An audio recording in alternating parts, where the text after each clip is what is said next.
In this update, Labor wants our government aligning its fuel response closer to Australia's. The opposition party suggests the government's sleeping at the wheel as the fuel crisis bites. Our most recent stock take shows petrol, diesel and jet fuel supplies are down, but the country remains in phase 1 of the response plan.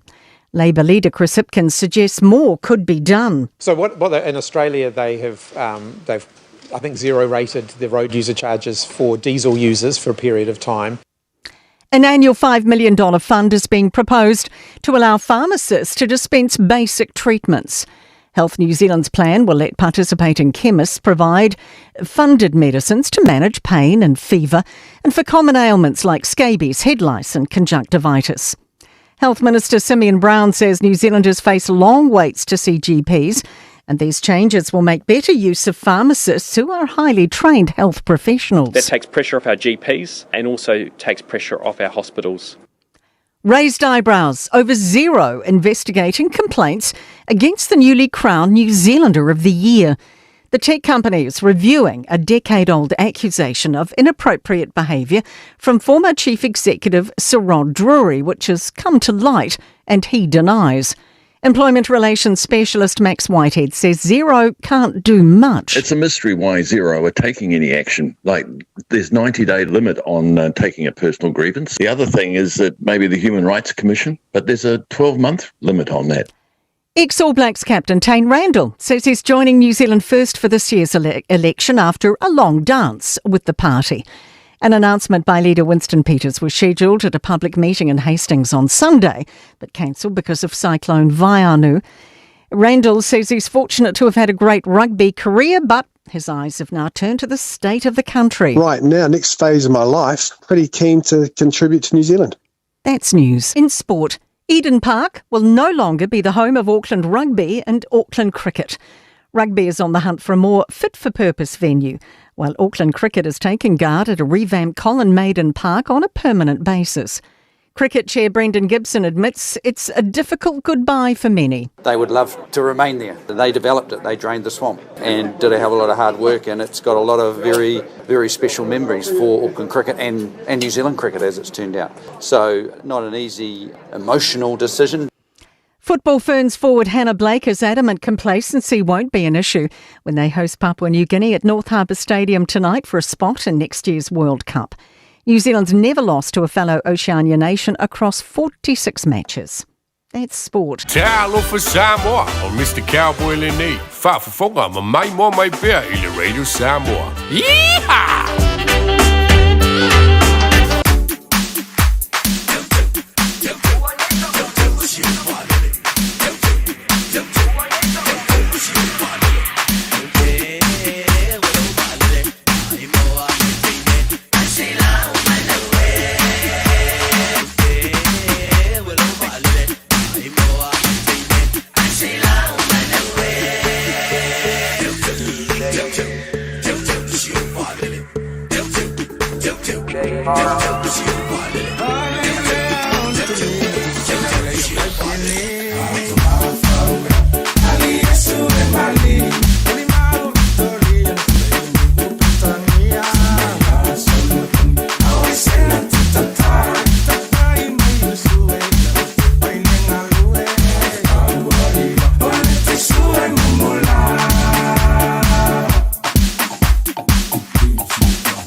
Jerusalema ikayalami ilondoloze uhambe nami zungangishilana Jerusalema ikayalami ilondoloze uhambe nami zungangishilana dawo yami alikolana buso wami awukolana ilondoloze uhambe nami dawo yami alikolana buso wami awukolana ilondoloze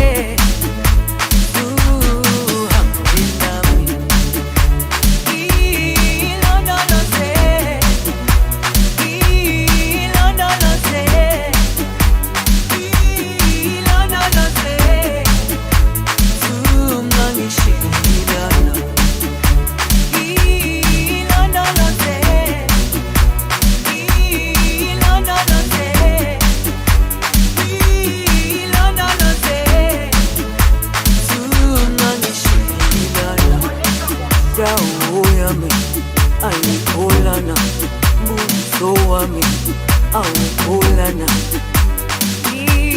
ilondoloze uhambe nami dawo yami alikolana buso wami awukolana ilondoloze uhambe nami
Fatalo fatu le ava mal fa lo ile nei fu vanga la fia file tapo inga le tatu tinu malo le soi fu manuia ya malo fo le langi mata fi fe am ngal wenga le ngata fo le o proclame fa nga solo sa fe ngai mal tatu tinu ile o ngato tonu le nei fu va yaso vi le lo fa marang le yo le tatu tapa au sili le langi e uina lo wale tu langa le tau ya ai o lo anga le mai pe le tu i lo soi fu le ngata fo le ola ya mole fa wa wino fe au ngal wenga pe ona masan ye tatou le nei so i fuanga te lo pena mai lo waso te lo na sa manuia ya te lo fo ina sa e fe ngai ngal wenga i uina manu rulo wala usule tao ile malo loso ti munga mal papa fa ki kili mal malo loso savili ele i aveale ma awala e te fa tu ngata ilunga yo nga e kula va ilunga mai alu e te fa ngal wenga ya ono ye lo na mafuanga mela le malo le onu sai malo le fa malo losi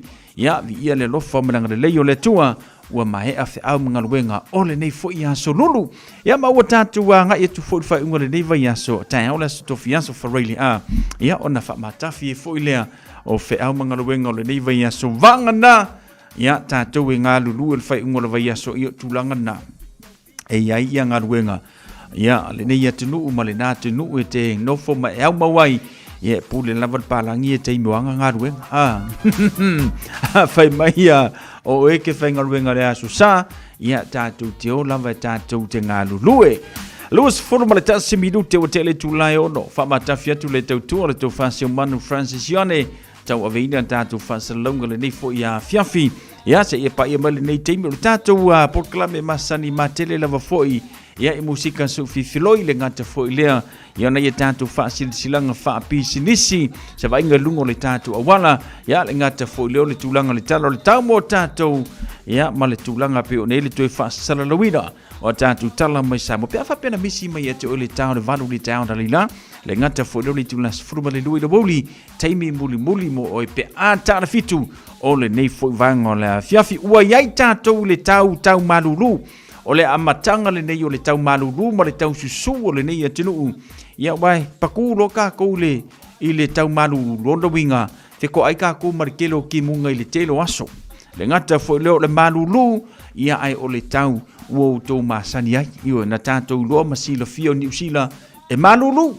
Ia ai le ai lava masesi whape le fia sau New Zealand. E o mai ia i le taimile nei e to tele nei o tātou atinu. O lo finau malosi na ia ngai mai. I le nei atinu ia awan sa ili ngā manuia mōna i a inga manai whanau e uila. I se mana onga e fia sau i ngūsilangei. Ai tātou ono sai ma tātou tali talia. Ia se tūlanga i eile reporti a le ngata fo leo le tāno sanga. Ia le Pacific Justice ia niso tamali o le tātou tinu lo finawina. Ia le nā fo i mata upu ina ia whaafaingo fie. Ia mōna i o tātou tangata malanga mai Samoa. Ia e asi mō tātou o le mele o ia. A whape laki laungu mele i le se i o le kuota. Ke leu ropo ka kala le kuota ke milengi. A whape laki laungu mele i le se i o le kuota la whai Samoa. Ia o le mele ka koe whai o le se ili o pepa whaingaruenga. I nei. Ia o le masalo le luas fulu whata la pe luas fulu limata la. Ia le tūlanga te tau o na i le tutongi le pepa whaingaruenga. Le winga lau tana le rate. Ia umangi ana le olanga ngei marsoi fuanga ngei ele maua se pepa whaingaruenga.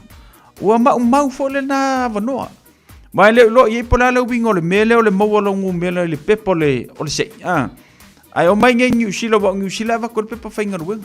E ke le ala ngasi kue ai le au le angi whai ai e o whai mai whaakau pepa whaingaruenga. Ma su ai ala ko kupe ma mau ai ala ko kupe ma whawhanga i o la ku ainga. Ai umangi le tutongia le pepa whaingaruenga. Ka fia mawanga o se imakua i ua se me au kalinga. So ia ko ke ngao. I sui ia ko o langa se. Sui ko o langa ngi keimi. So ia ko ke ngao i mare akilen ko mamai. O le pepa whaingaruenga e le whaatawina. Job offer e le whaatawina. Ia le songa lavela le na a maua la lau pepa whaingaruenga. Le lau sei mai Samoa. Ia koi kiki fo ia umar kausanga o kausa ili se pepa whaingaruenga. A vaku le pepa whaingaruenga e te klai mai. A vaku le pepa whaingaruenga e le maua. O ala pepa whaingaruenga ngiu sila ko ke manga avi Samoa mai o matu tangata. Le sile na vaenga o le talitalia nei. Le tanu sanga tātou le sa ave. Ele mau ke le aku. Whaatasi eila. Ia male tūlanga o tālo sanga o visa. Ia ka ilo fo i eiso le. Ia waraki le lo kako o fuoi Israel. Ai whapea ka ika e whainga ka kule alu i Israel mero o eiso le ai. Kua whainga ka ala pala ingo le visa. Mo le saungi usila. Leo ngala le nā male tāua le nao le tātou petition le sa whaile. Le mamau kingi. Ina ia saini, ina ia to tele nisi o tātou saini. Ia e whapea naona whaingo fie. Le tātou tausanga pi ona whaatauteia se tasi o tamali o le tātou tenu anai a whanai. Ina ia whaingo fie le apalaina. Ia o visa mo leo mai o tātou i whaanavilave. Le ngata i maliu. Ia o whaapoiponga. Ia o aso whanau. Mais. Whaingo fie la. Ia mō tātou. Nai tau ma whainga umana e tā ua maunga. Le leia ia ka kou ia ua. Maua ngofo mau ma maua whamanu yango le nei atinu. Awa ni ngalu ia te oe. O loo iai nisi o nei o tātou a inga. Lai whaamuri mai Samoa. E fio mai fo i nei New Zealand. Ia le ngate le a mai langi usila. O le si kepu whaingo fie le mo niso tātu tangata. E malanga maso sola tuai Australia. Ina ua tele ala tō loan si tono ni usila. Ioi. E kele lo kou loan si ni usila wa lema whai on kou kukongia. O ngā whai lo leo kou fufuanga ko ke so sola ku i Australia. O ko wola i Australia. Ia ko kia ko i Australia. E yengi si o whapenga. So sola ku i Australia le ke lo loan. Ia so sola ku i Australia wole ko ngia isi kamaki. Ia aku fole Australia o lau mea ngā whai i o lau fole ngā mea whai Australia. Umange wa e koe li mai nge New Zealand.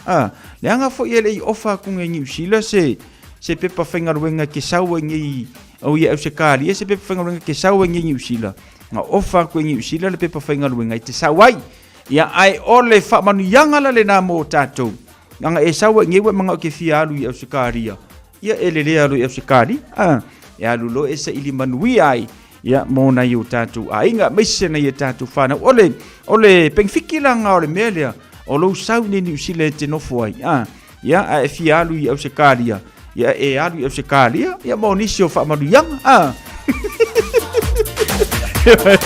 Ona e wāngala le nao. Le tutupu nei i a tātou ni New Zealand. A tālo sia. Ia vave se teime maua mai ai. Ia se tali o le talo sanga pe ona tauma whai ai le Pacific Trust.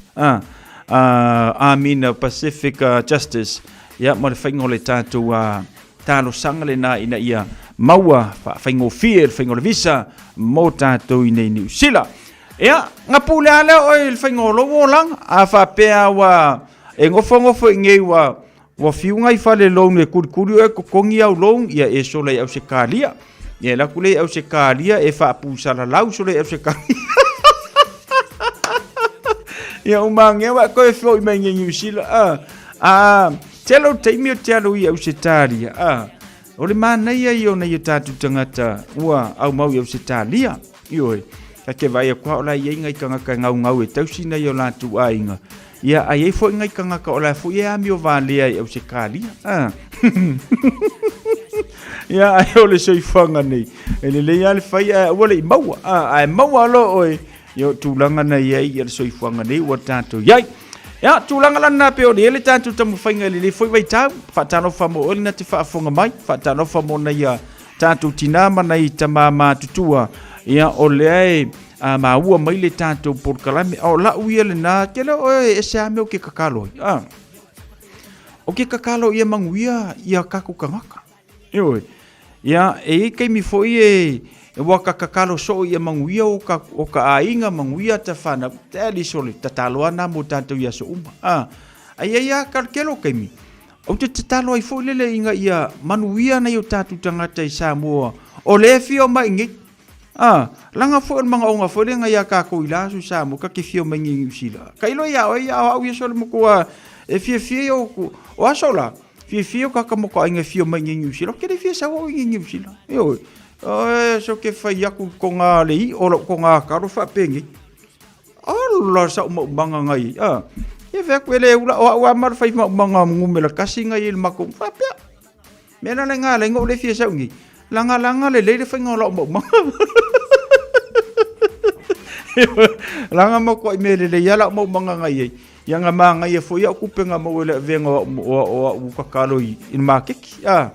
Ia, ale mena le wa ye kako. Kako mai ai ngei pe u kako fa le yango fo inga yo kako ai nga fe manga ku ku ngi tatu ai yo o tatu te popolo i foi meo tupu le tatu o tenu ka nga o vai lu ai ngol me silina matau e o mangi e vesi aka ko i kako me e vesi ngi le kemingi ele yama se sa o fai kako fa la vila yo ka ke pakia pakaka yo i lungo social media e umange e ke alua o ko kongilo fa ke alua o ko kongilo ka vale ke alua o fa taule me ai fangaia lo to lua malau fa nau yo le se ngala nam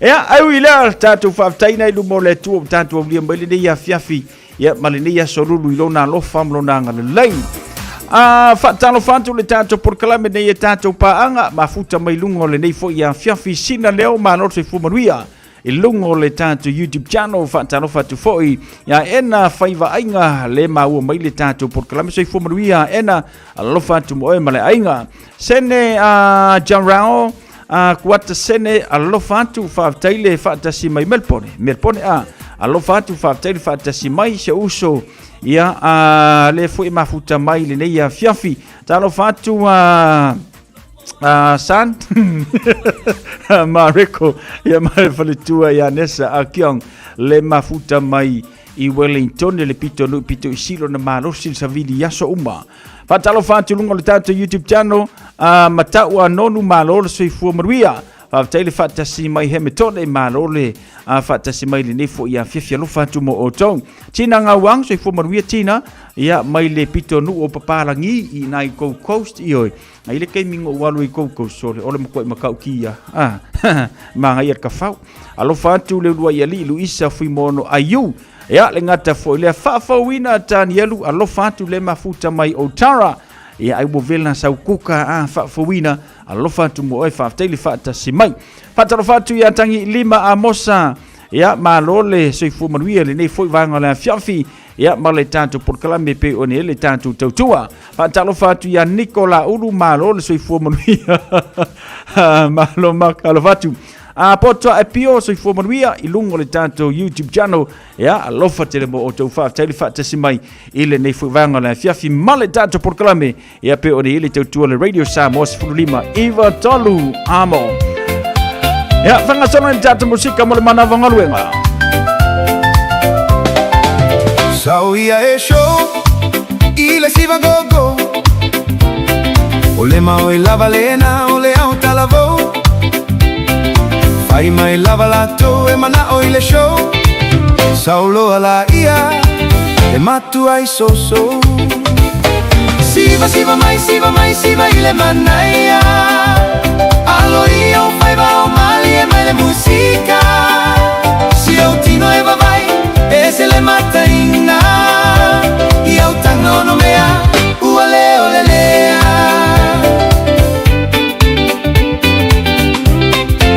Auele au laiti So mai ile tuisi Milo loutino masi ova e pe si Alui lalo e alui luga e alui lalo pe se matavili Feliu ai solo Pe se alu ole maligi Siva mai ile manaia Alo ia o fai va o mali e mai le musica Si o tino e vai e se le mata inna Io tano no mea uale ole lea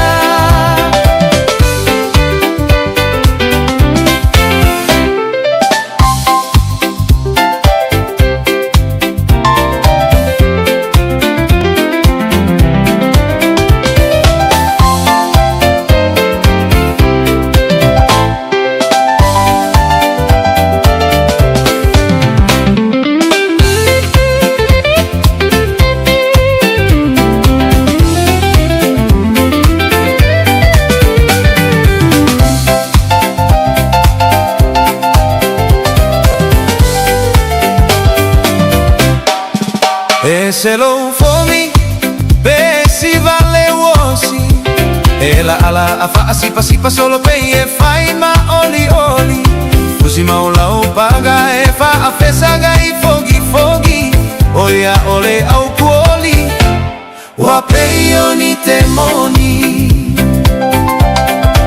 Se mai loa ila usiva Samoa Oli fa atau salamaya mai sau noa Ila utaga no me alo sei fai malauito Lau mata ata ua toa Siva mai ile manaia Alo ia o fai va o mali e mai le musica Si o tino e va vai e se le mata inna Io tango no mea uale ole lea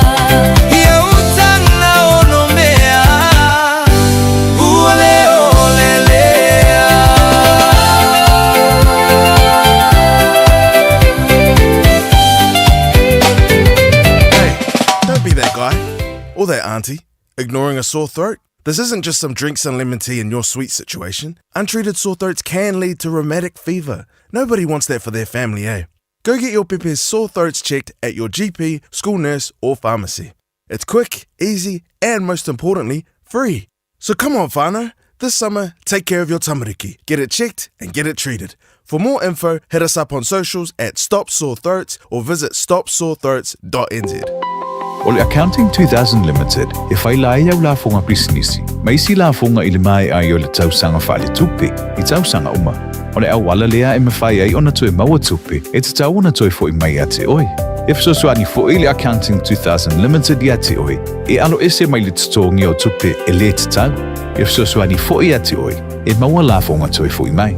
Whawhaso tai, Bashka Prasad, mai fiti, Accounting 2000 Limited, I le telefoni o lua lua, Fafi tuiva lima tasi tasifa. Olua Fafi tuiva lima tasi tasifa. Le Shine Dental. Lau fale fa ini fo fa moina. La to te fa ia fofa tal no ango ni fo. Ia so lulu tai tasi. Tele e wala me fa ia na tutong yai lau tong fitinga. A fio mai loa ile lima fitu fa Great South Road Manukau. Bevili mai le lua fitu ono fa fa. Lua fitu ono fa fa. Mo le Shine Dental. E ia inga fa pitoa. Radio Samoa. Taslima Ivaton Amo.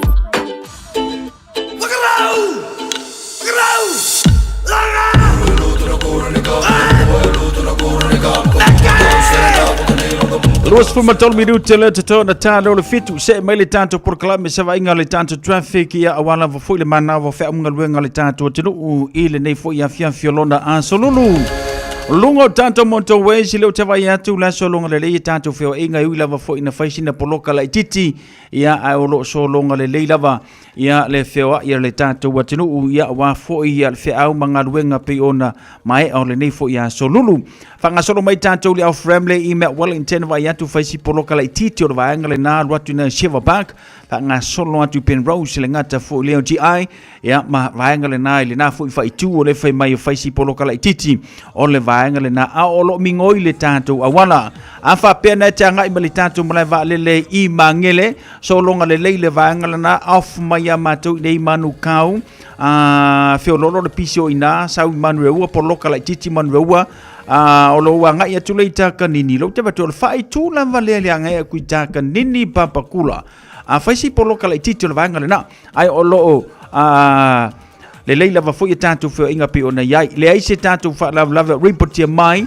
ile nei fu vanga la fia felo solonga le leila tanto fo inga sa fa moto wai le vai atu la fo e se solonga le leila vanga le na le ngata fo le lungo le tanto wala la papa fa nga solo atu nai no show ma le na fa itu le fa me lo solonga le leila tanto fo inga le nia fia fila se tanto fa lave ya o lo solonga le leila tanto fo inga male tulanga pe ona yai le reporti mo tanto lungo le tanto obala ina ua mai matu tau la fa mga luenga le tanto tru ile nei fo vanga la fianfi tanto fa pitoa le ngata fo leo le tanto fa manatu fa pitoa mo ere nei fiafi au te tau si lo sa ia tu avano le isi tangata vai le sawa lau ta vale ia ma vai tanto moli a mese ka kokolos yoi ba ka kokolos nge ke wa fa le tonu doite si o le wa lam fa fa mga luenga never yes na sauka ever to you facing a lue como ai fe a ole haso no malolo si va ua makasi ko peko me maika ua me ke ua kwai ku mai lo lima se yo hu ingai ko te le o fai visa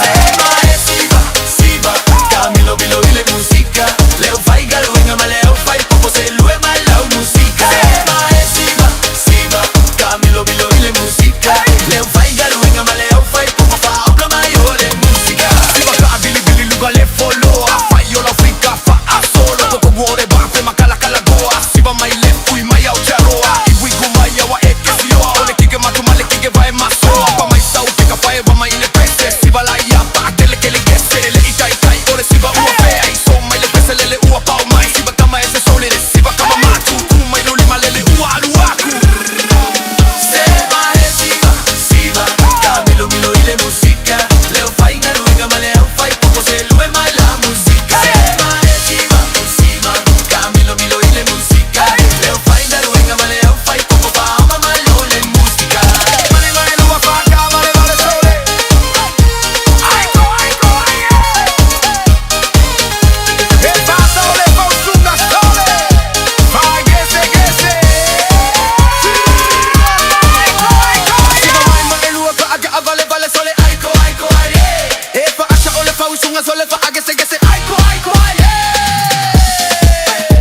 kamano ole mailena ua afia ita ua Samoa Osi e afisi osi e tafafale au fotono Eleto fulato se halana Osi e afisi osi e tafafale au fotono Eleto fulato se halana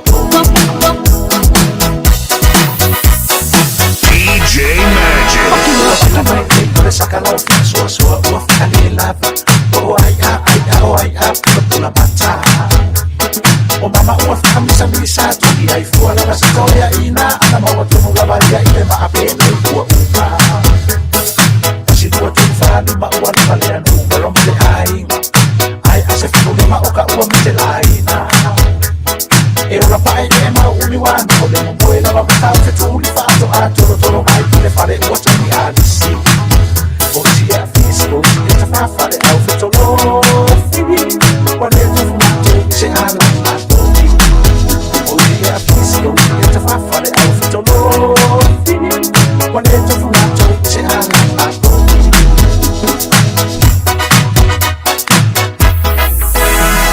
Wafiula banai foma e bala au mai fofo fanau Ai atili ai ona toa tele tau fanau Bailale wale angana ole fewa isuru ile taulanga se mama nufo ile neya saki malato waya Wale toe ama ona toe fato atele o toe fanau Be afai wale tausia ai fasalalalu Wale fuata si senu ule fasa rola ole au tini fumale padalau Vale wale a oa ia matua ili upu Osi e afisi osi e tafafale au fitalo Wale tafulato se alanga toni Osi e afisi osi e tafafale au fitalo Wale tafulato se alanga toni Eia soa te tele ole o nere tore au ngā ai na toa tele Be afua i a tawa iai ole o la ngā Ole se lau tala nei aso ua pe lava ole ua tala pe afua fua atu le tau o loa a Samoa Whaalomoina pea italina le tau ai misa o nisi aina E mafua mai ua le lava o le tau sina Tua tasi e whaina luenga o le tua lima na ole mai wa ai a whao mai i le lau walo la angani male ulo Osi e afisi osi e tafafale au fetolo Wale tafunato se alanga Osi e afisi osi e tafafale au fetolo Wale tafunato se alanga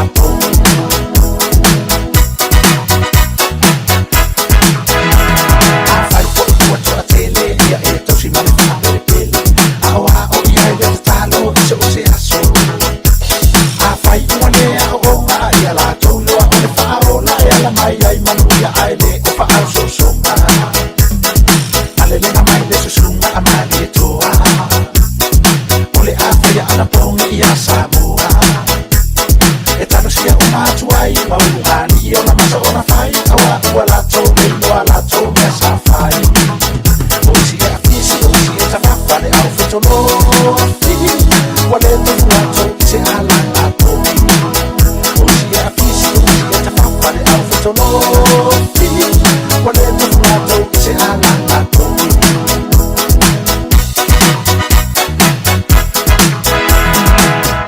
E ale na ona I whaafifianga le nā mō tātou le nei fwoi vanga le fiafi mea tolu manawe misi luki su a whaatalo whātu lulua ia li ilu isa fwoi mono aiu se silia tuinga mala malo whaatele whaatasi mai le nei fwoi vanga le fiafi malo fwoi le ngā lulue ia I whiau mga nuenga peone iai lunga le tātou YouTube channel mafuta mai iai ia taele to le pai li pele so I fua manuia taele alo whātu whaatele whaatasi mai ele nei fwoi vanga le fiafi mala le tātou por kalame Ea o mosika se fifiloi o le nei fo ia fiafilona aso lulu. Ea o le lama I tu atau le tulanga fo le lolo wa le tulanga le tau.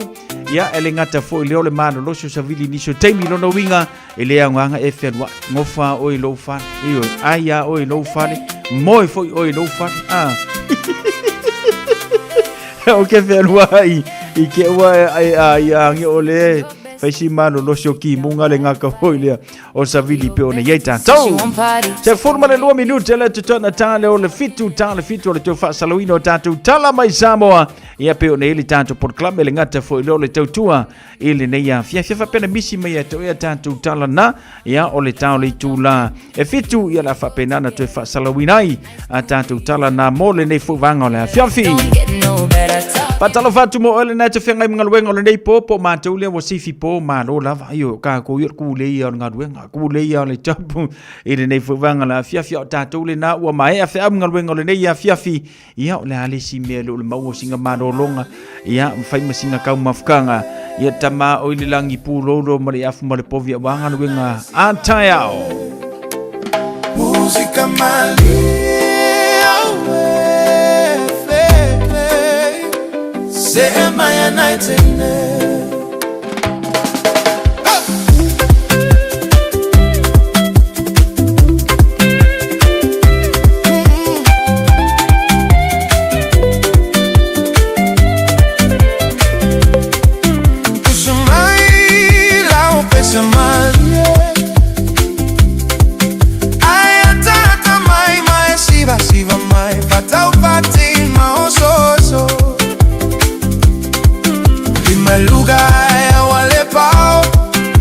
soga imitifa alolo awala etita efa alila ope ape osita mama in Mexico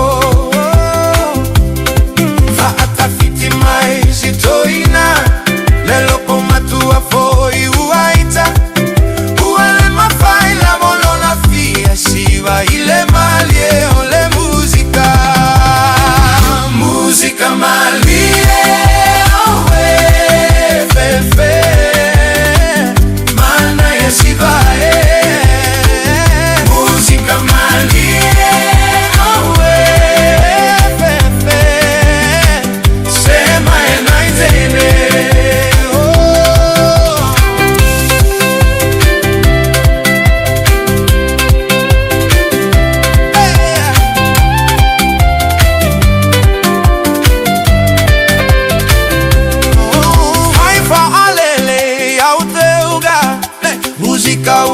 taona uma awala teita esu esa opaga luerue maile música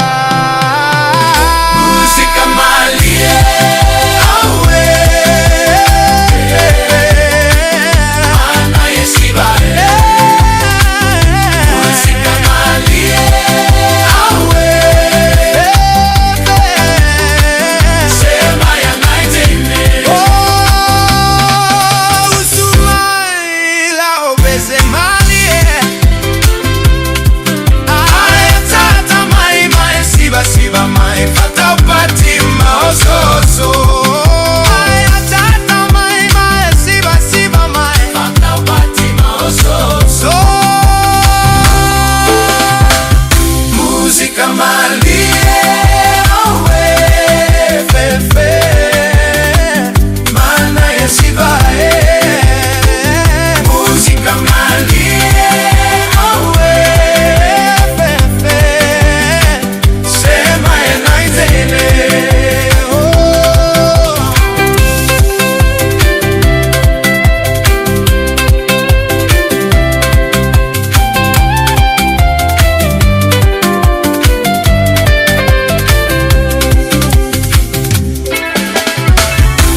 fai koloa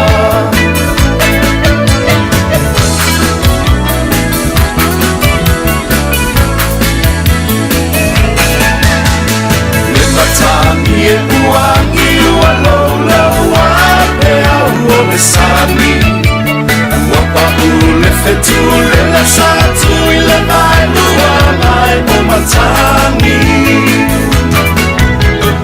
Ako ai fo ile na ua tu ile au le sami ma e lani O lako pele lako ma amora Fola ua tu ile taita fola Sia uluku esini la lelei Se foia la tifi ma io na ponei Ai te fa ai na oe Ua lai no fa bene Ele rosa a fai de amor sei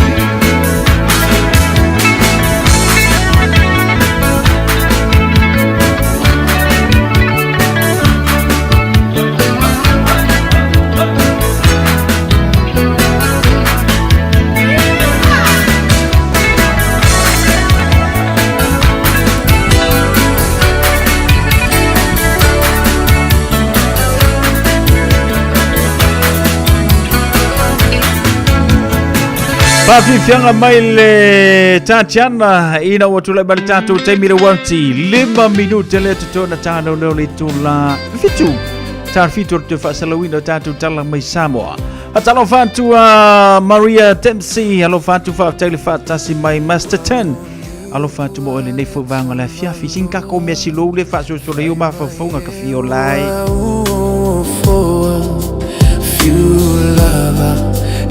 na na na io le tamai mo talo fai lo mana ulasi ua ele fe foi le oti fai ngata ule amasani ua selo ya o ele masiasi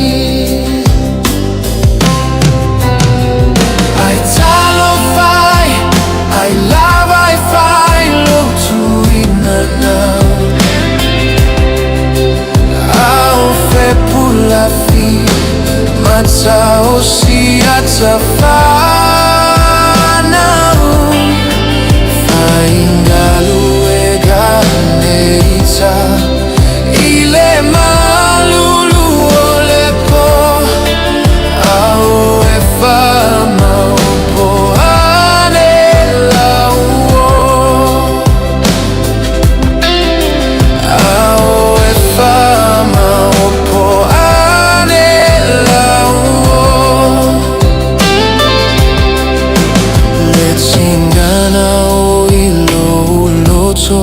Le fili foi o fa o so na ole o ti lava le unga lauva ai le lua tauto le atua e o afamalo la upule i lo amu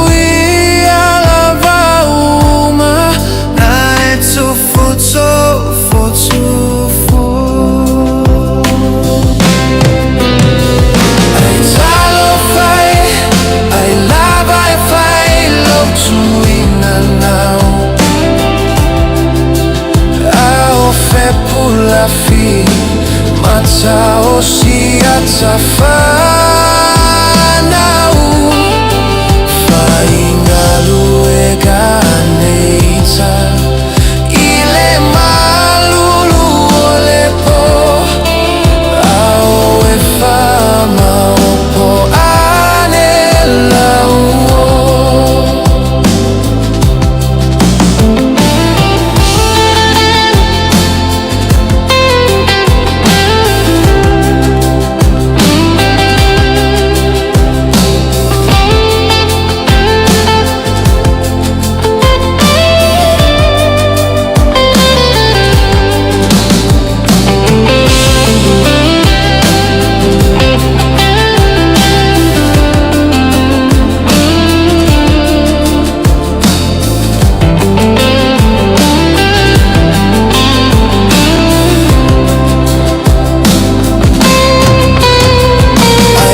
fo e nei o telefon mai Samoa. Au ina sa mai mo oe e lau leiti o whalongolongo le Radio Samoa tasilima iwa tolu amo.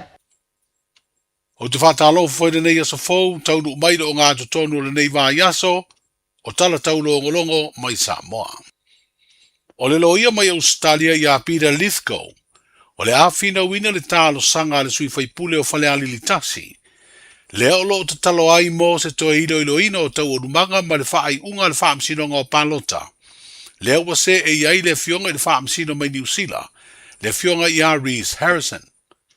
O le vaenga mua lea ilo ilo ngolo fina wai le sui whaipule, ina ia whaase e atu i le whaamsinonga o tālo sanga apili, lana fina unga mo se ilo ilo nga whaale tū la fono e tango fiai, o toe suia nei aso i le aso e whaiai, mai le aso ngafua luas furu a perila, i le aso lulu luas furu iwa o le masina nei lava. O whainoa ia le fionga i le whaamsino i a Harrison, o ia talia le tālo sanga le lo ia mo le sui whaipule, mo se isi awa noa wha au popo e tapena ia na whorasanga wha le tū la fono, po legal submissions.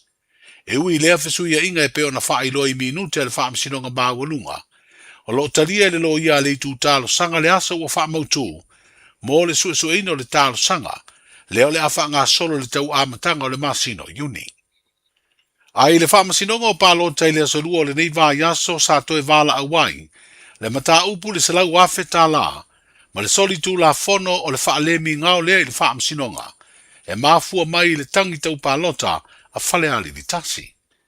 O le vala unga lea sa o atu ailo ia mai le ofisio le lo ia sili, mo le whailo ino le tūlanga o lo tapena iai, e tuso o le whautuanga lea whaamasinonga e sila sila, i se whai unga te tau li salau afe tā la na fia, i le tau mawhainga e toe ave i tua le tangi tau Palota whale ali li tasi.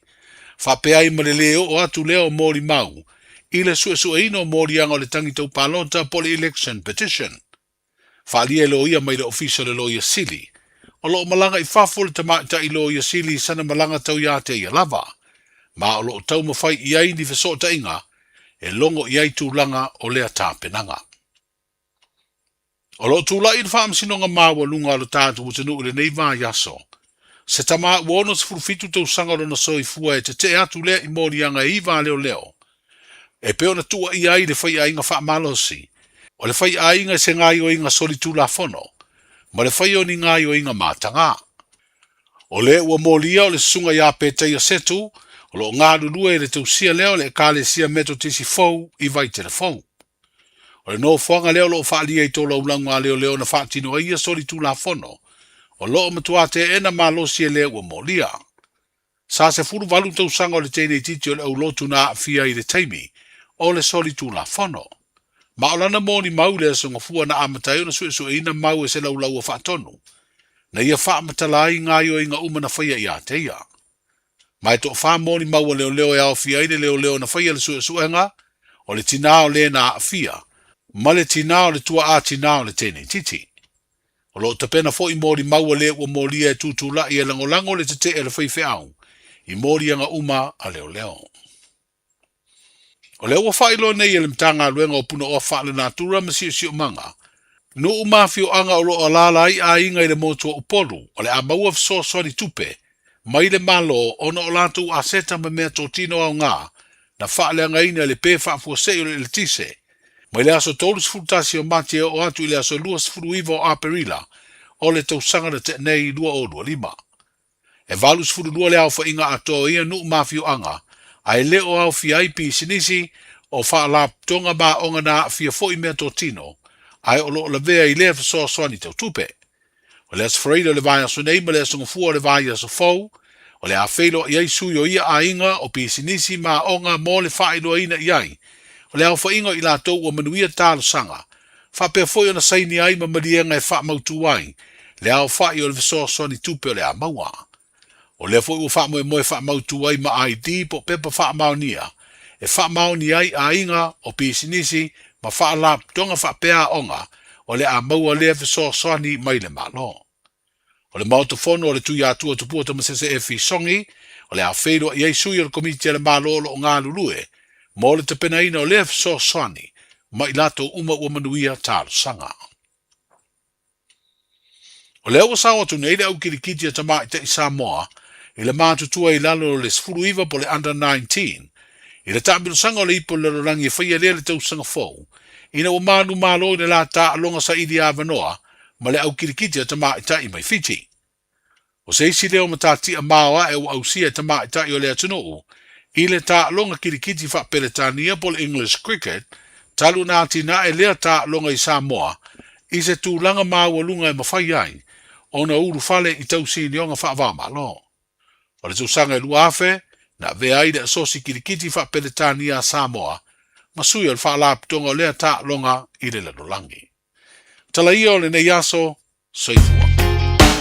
Radio Samoa, tasilima I batolu, amo.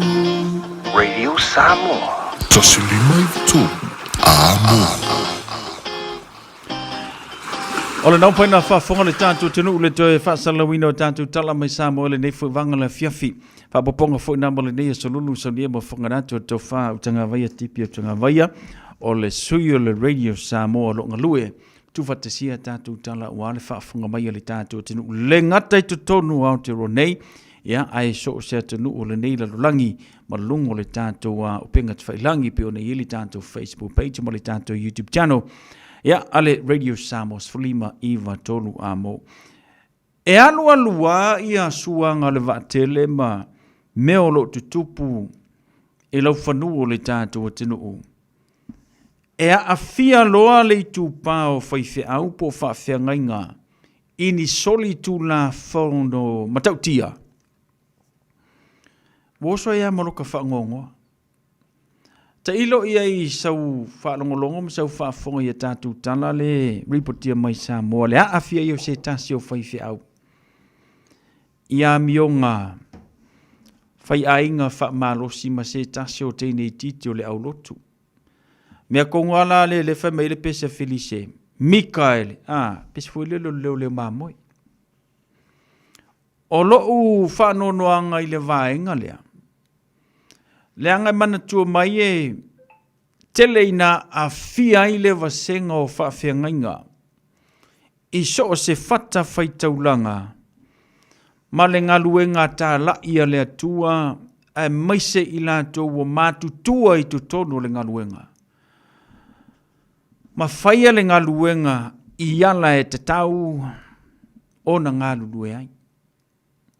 Ai a fia lo la le tu pa fa fia ngai tu ai nga fa so songa nei. Ia ona langona I le o le fa no noa ona ua a fia tu ai male au whaingaruenga pa ia le atua.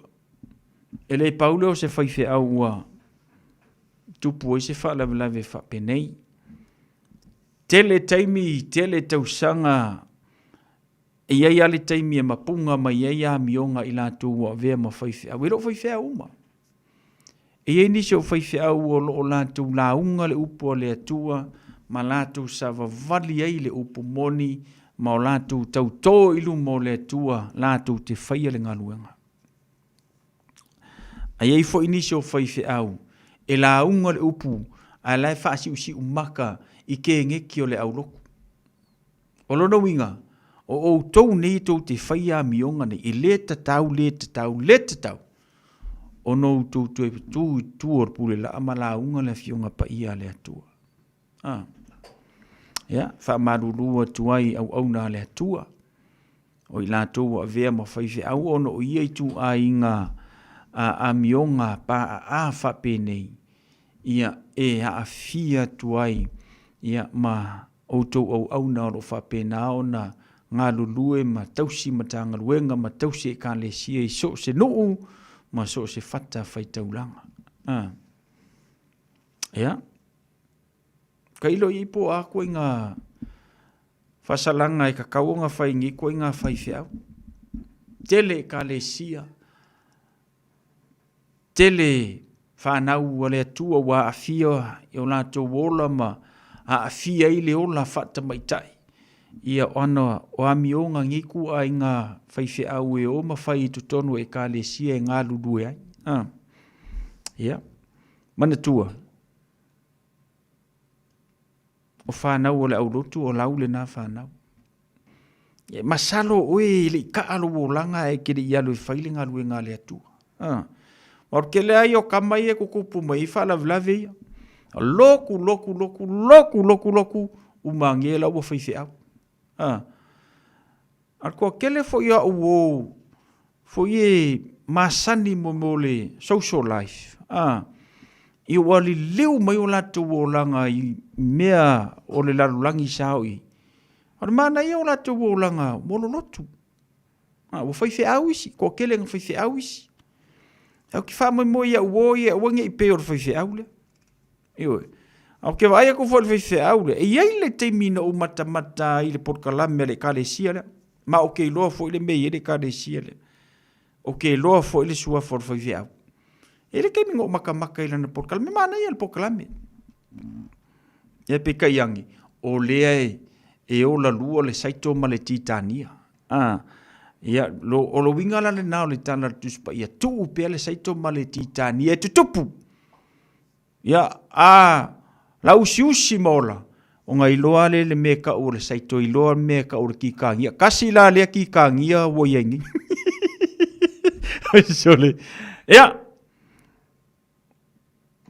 lo foi le kanesia va pe ona te usi lo kanesia pi ia le tua i le loto na ia te oi ai fa pe o le ke kausi se kanesia lo alu lo sio maka kuspa ia alu le sio maka i ki ngā maka mai kai o le kanesia longa winga o oi e ka kaunga e malo lo mai la nga ruenga ni ke wa la kulo maka nga ivi aku o ke wo ivi mo ia malo maka ia o tulanga na ia o me tupu le soifuanga nei ma le olanga nei ia e mawai nia o onga taua o onga taua o to ie fai to nga soli tu la fono ia to o atu ia le fale pui ia o mai ai o to ma fofo atu to yo mai au ngi ko ave o ko mo fai fai ia tulanga na ia kalo fai si fare kua a fa pe ia si fa ngau kalo fai si fare kua ma si anga fa ngau ma ka o kia nge me ku kupu malnite ua le popoi wo o ai au nga le kua ua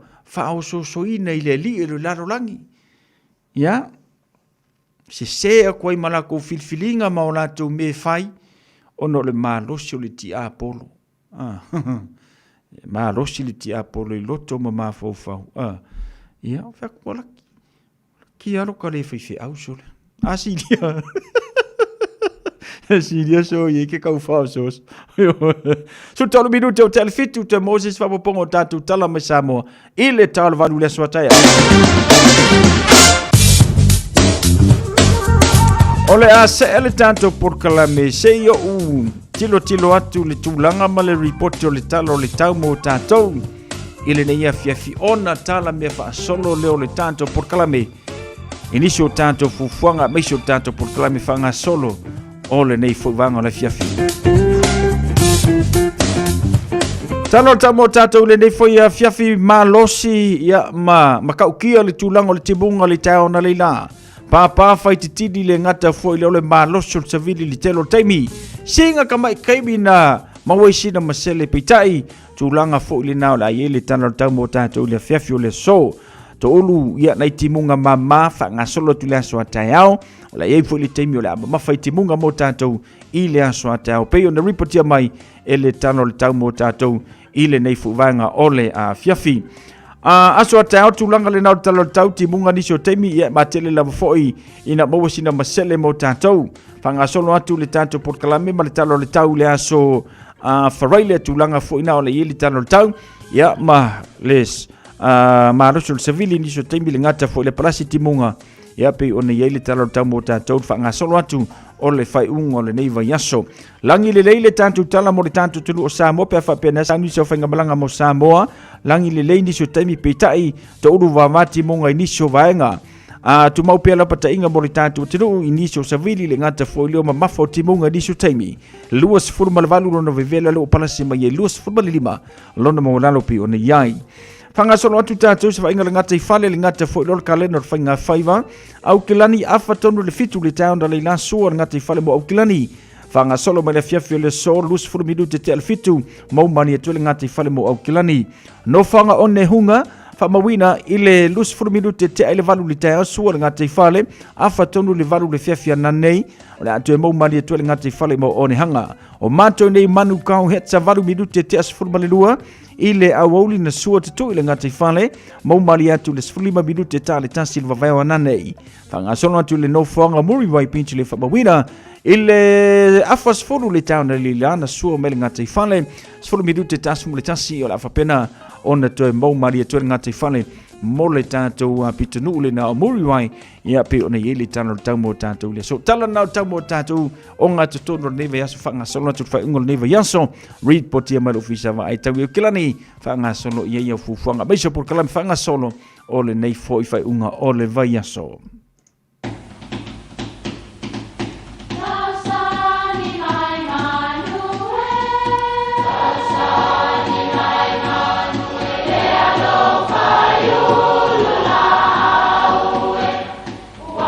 E o whanga manu i ululu o la au, awa e whawhanga I funga o la au. A o le tangata, e whawhanga I upu matala. O le mawhileo o alanga upu mamuanga ngana Samoa maona whaapongai, e a fua I lona si o mianga.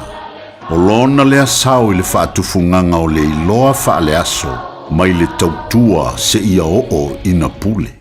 O alanga upu mamuanga ngana, ua lantou mamanuina le tō whamanino a Samoa, mana tua fo'i, e tāo fitau muli le atunu. Ua moea I tino wa atausili. E whapele tala, ina ua liu maunga le tamau vaia I le vai maunga. Na ma vai ane vaia I lana bele o apaula. E alu il whawhao sawali I fale alu po e longo I lona uso o wa atausili. Ina I e tau I le toto, Olo na antali o tui savalalo I tangata fiti na lantou whasiotia. Na alu a paula ma wheiloa I malitama o wa tausili o whaila na tānga pepe. Ma na waia e a paula ma whapea na upu I ante ia lava. Ta whewhepe whape whea ele neita mai titi pa umimiti o na whaia se taua. Ai matua au se lava. Na uma o na whaamatala e a paula mo moonga mamana onga o vaya I awa tausili. O na alu leo le tama I tutonu le ana e moe ai. A o moe wa tausili na whaafuse ia o na waia e a paula. Ua tupu tele ma lau ma maso masoa le tino o le tama. Ma ua fōlinga umalawa e pei o le tino o lana mana mea o vaya. Ua moea I tino wa tausili o le mea lea na tupu I le taimi lea. Ua mou le au se, lea na waai ai a o ala. Ai ua waai nei, o le sau ai le mea lea. Fai mai le tala o ina lava na toe ta ai falai wa tausili I a paula le tolu o lo nauso matua o vaya. O upu e whaato ato ai se le mautonu. O na o se wha moe moe ua le lava ni mea e whaatino ai. Ia pe wha matala I fo I se taunu unga fia. O se mea na manunu ta ia o no ni maa salonga pele lei pele anga. O te iloa le mafuanga o lo tau vevesi I le maliu lea. Awa o tantou o le paolo tu. Ai ua le tango lima le tantou a inga o no le foi fatoa umatu le isi falave lave. Ai vai o tou. Tantou wo e sa ili. O le mea maisia, tu fatasi. A tātou te taloa I le tua talitonu mai e moea I tino lava wa tausili I lu tantou mawhatia. E maua lava mea e whaiai le falave lave. Ia, po le isi foi la fonga e masani o na whaao ngae. E whailotu po e kalesia I alantou. A, su e ngā tupe e masani o na whapea. E tupu mea avea. O lona winga. O le foa I antu e toe whaateleina ai au mea e maua. E moea I tino au mea pea e maua le nganga whaitaulanga. Ua moea I tino wa tausili. Ia manuia lau whaasonga le nei aso Samoa. Tala whalawa o le siu fufonga le nei o Samoa, le Radio Samoa.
Apoponga na le tato por kalame le mau fa Samoa moni le nei vanga la fiafi mai se uso en asiava tui pe Antonio. Ia olo tu fa tasia le tato por kalame le namor fa fonga le tato tino mai la vela songa fua se ia pa ia lo naso fraile. Aso tai ola fa pinante mo se fa poponga le tato por kalame na wolo fa tu asiava. Ia mama na tu fa la au se uso fa fu si malu lu tato. Ia ele ngata fu ile so swani tele na fa la au mo lo so fu maloloina. Lungo le tanto YouTube channel se usa ya weta sister alofa tu brother le tole paiali pele alofa tu malol se fu manuia le ngata fo ile yene ya pa nga yenga misia tia tia wa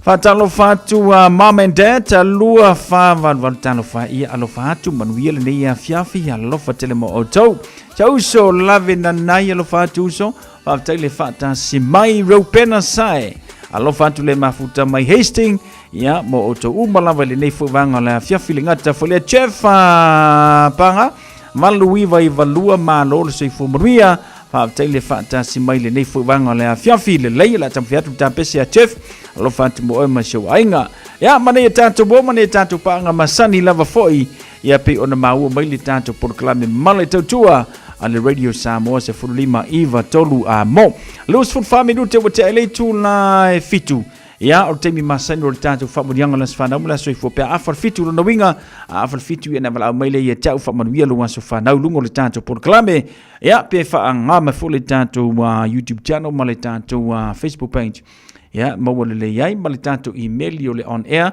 at radiosamoa.co.nz mawale le yai le famodiango las fanau mla so soifua ile nei fuvanga la fiafi mai ala tato peselea ya ona tatala tule o laina mo oe ya mo le famodiango las fanau mla so soifua ile nei fuvanga ole a fiafi male tato tautua.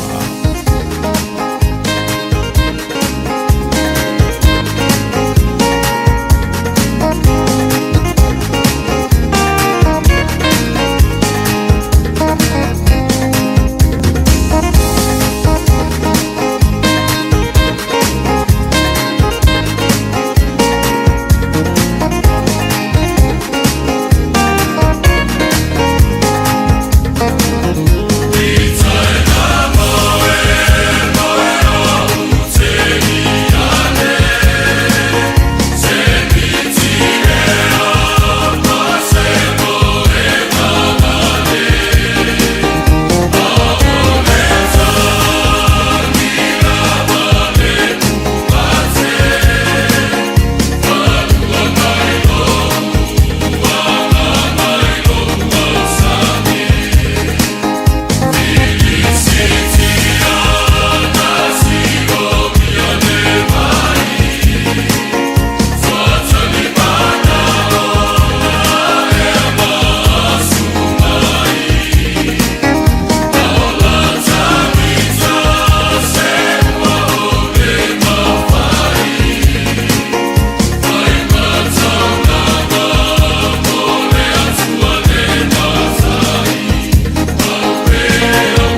Si fonga mato ngo fia sha mato e kalesia whakasa mai a fia foi papalolo io e kua o ia mako mo sia mato e kalesia lea ine lai ia tātou a vivi inga le nama tātou pespesenga le na o le nei fuivanga le fia fima le tautua a le Radio Samoa se furulima iwa tolu a mo kalo whaisia umo io e o lupu po ole mon mana o mai ese uso ia mako mai Wellington ia lea io e Alofa tele mo tau whap tele whata si mai le nei fuivanga le fia fi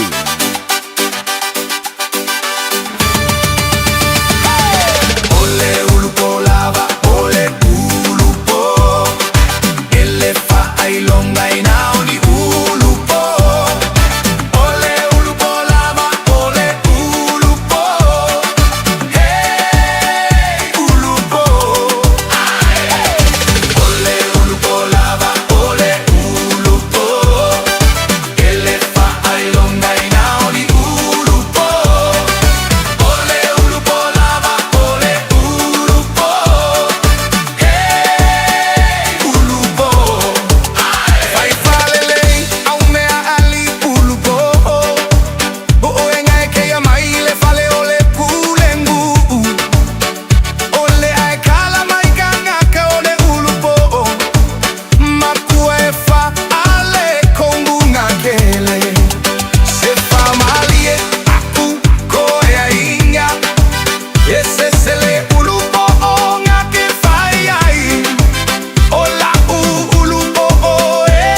Yalana, mon manama se usuya Makana Nessa Ankyong mai Wellington.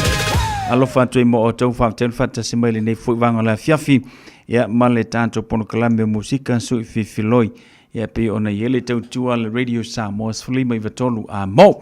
Fatalo fatu ya te Vinci Leonard malo fa tele fata simai nei ya fiafi. Ya Selina Siosi lo fatu malo le se fu muia fa tele fata simai ya ma ilato uma pe ona maua mai le tanto pono kalambe male tau tua le radio Samoa fuli mai vatolu amo. Ele ne foi a fiafi.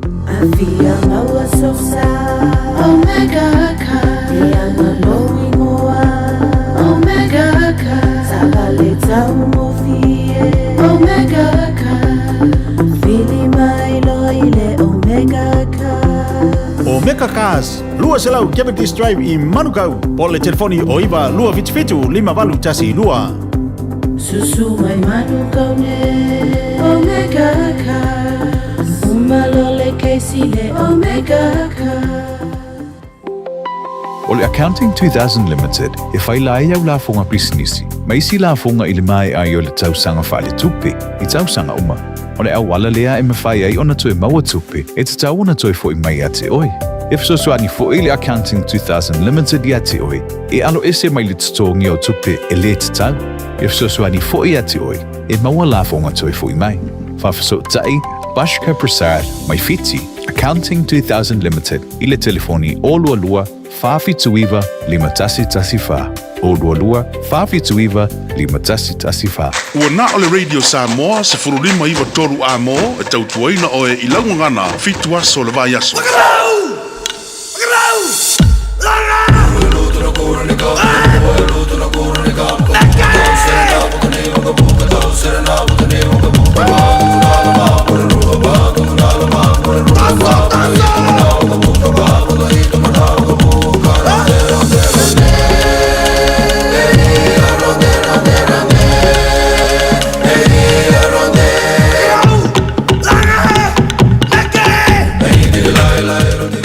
La lelo tulai male tanto te mile wanti luas fulma le valu minute a luas fulma le 2 minute na tale o le valu yene ya ufa asil silanga le utenu mai tau le ni vanga la fiafi se u se atu ye mai a ya ona fanga solo folo le tanto por kalame musiko le ni ya fiafi ya male tanto por kalame pe ona masania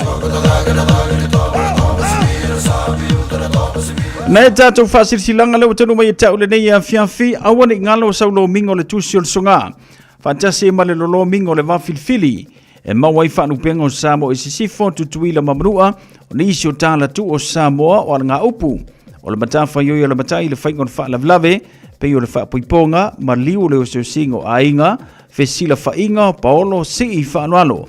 Whaalanginga o le kale sia maritele o le ngangana o le whaalolonga fitus fulu tala alo na tau. Na le ofisa lava Radio Samoa i le tolu pātolu ono Hopewell Avenue Manukau e te mawai. Mo nisi whamatalanga wala au le lua no lua tasilima i vatolu, lua no lua tasilima i vatolu pe tangai ane e le shop Radio Samoa .co.nz te whai mai esau oka o a tātou tusi le nā. Whono wha le tausanga po le AGM ala kopai au kilane New Zealand, wha mole wala wantu ma le wha aloalo i tama matene tuai uma sa o tawina o kolisio a vele. O lo alala ma papa a au i au kilani ina ia awai mai le tātou whono tanga wha le tausanga i aso ua taua. Aso toa na i se furu ma le valua a perila i le tau le tolu i le a fiafi. Taimi o le tau le tolu le a fiafi no fuanga o le youth line i Manukau tua tusi tasi whalima St. George Street i Papa Tutoi. Whamole mana tua mai lau le stala lima se furu tala mo le tausanga whale tupe mai a perila lua o luono se i o ia mati lua o lua fitu. Ia ia te tātou umale alofa ma le puipuinga le tātou tapa au i le langi. Ma moli mai elo o tōsu i fua ma so matuola. Whawhetai lava le presidente ma le ofisa o kopa i au kilani. New Zealand lo sainia le tātou whaasila silanga lena.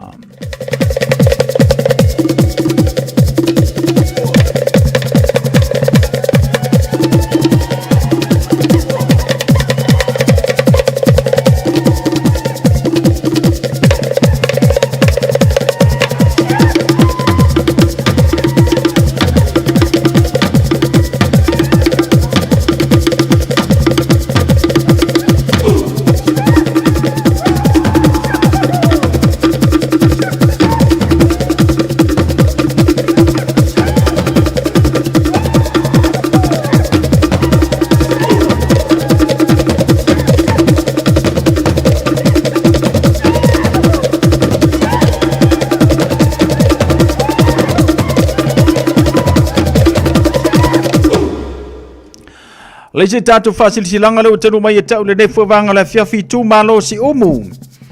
Ole a ia I fale ula le sao fainga le tupu. Ma mapua ne ia tu papa I lau futi ma papa ele. A wao le toa a inga ia o ao.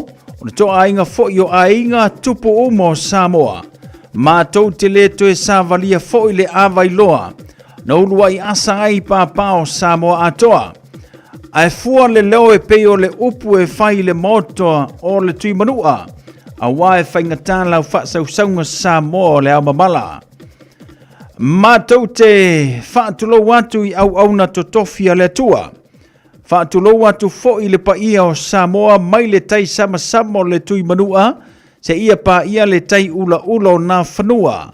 Mai lae te tele se ia pa ia fili mapule tuu. O pa ia fo I o Samoa e le ngafa tau lima ina se wha matalanga. Tulou na lava.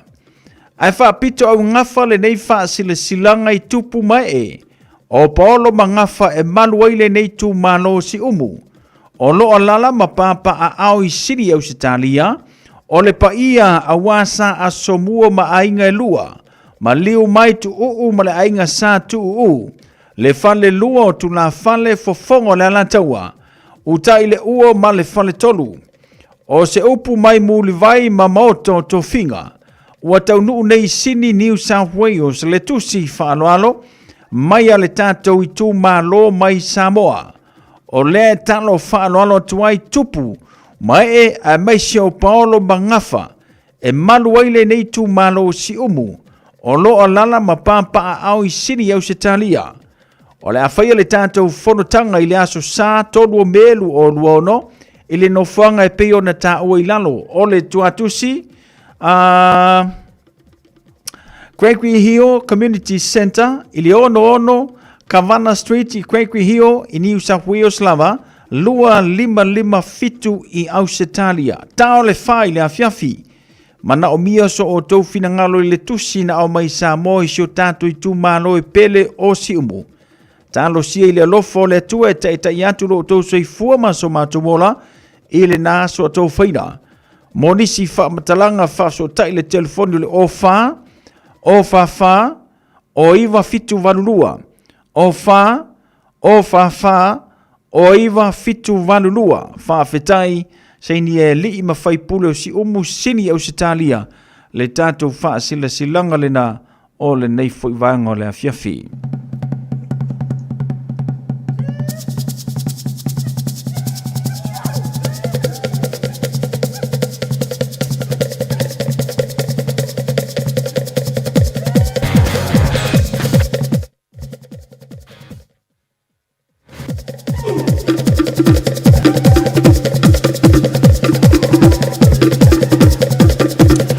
Ya, nan pauna nao le tātou whasilanga le utanu mai tau le nei fwoi vanga le fiafi ma le tautua le Radio Samoa fulima iwa tolu amo. Ya, meise lava fwoi nei maftanga le ngata fwoi leo nei nuu mana I fiuanga ia o I kanisiro whapena ona au ina mai ala tau whasilanga ia mo le tātou porkalame le nei fwoi vanga le fiafi. Me masani lava fwoi e tātou I inisi vanga tu te fia malamlama atili ai. Ia o lo avandole tātou leina lua no lua tāsilima I vatolu. Lua no lua tāsilima I vatolu e whapena ona eval au mai ai. Ia matulanga pi o nei e tātou whaasilsilanga o le nei fwoi vanga o le fiafia maso uma. Ia he le tautua le namo. Oi, awana ni ngalo ia to ene tātou whaasilsilanga. Ia pe a inisi vanga te fia mana umia o le nei fwoi vanga o le fiafi. Leo tula mara tātou teimis fulima minuto na tāle o le valu. Se o titilo atu por le se tātou por kalame soai pe atale tula e valu o le nei fwoi vanga o le fiafi. Ia ma le tātou tautua pe o nei musika o le nei fwoi fiafi o na so lulu ia lātou. Se fulima minuto na tāle o le valu. Se momori atu la tatu si se o whaalongolongo mai. Ka koko e fo I le mea ka uarkusi. Ioi. Ai ku ngai me o kere fongi wa kere nga vese le lalolangi. Mamone la tusi. Amui amanu felelei e pepe se fia ya soma. Ao itani tauto ai o uma faufaunga lupe o levau se ilele maia e te alu maletali momoli la utusi e te moli mauina lo unofo maletangi momoli la utusi e te moli mauina lo unofo maletangi le maua sa umoe talu le manatu sunga ia te oe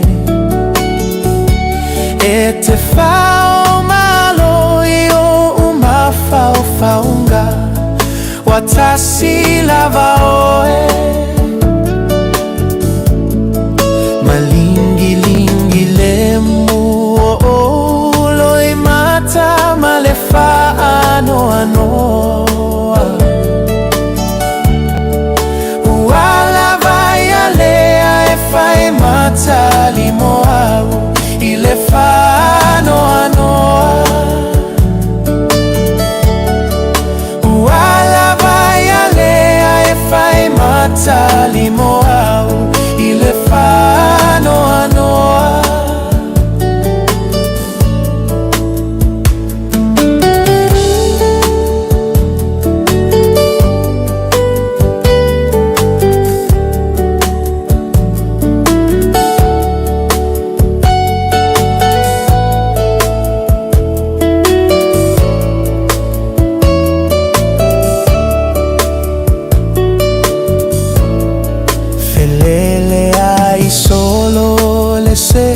aela matia osiona ola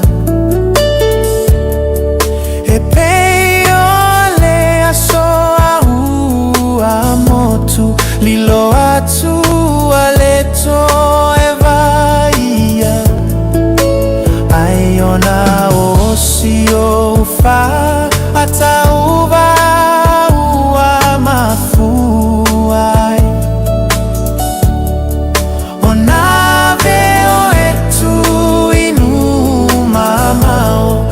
te vala vala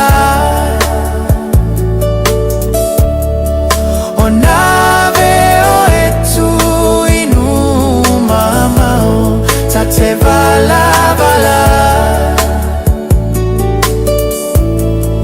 ta fia faia oni a pau elele atu aile tosa te saili lau pele uavea ile atu lau lau mai mau o fua fuanga sapaia uale tau lau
fatina peoni o fia tutu po a whae aina si o tatu o turu Wale tu o noina he awa whae tupu o tupu Ai soi ai te whai upo Ai apo ane si o tatu o aru Mana tu a whae le tawa e mama e si o na po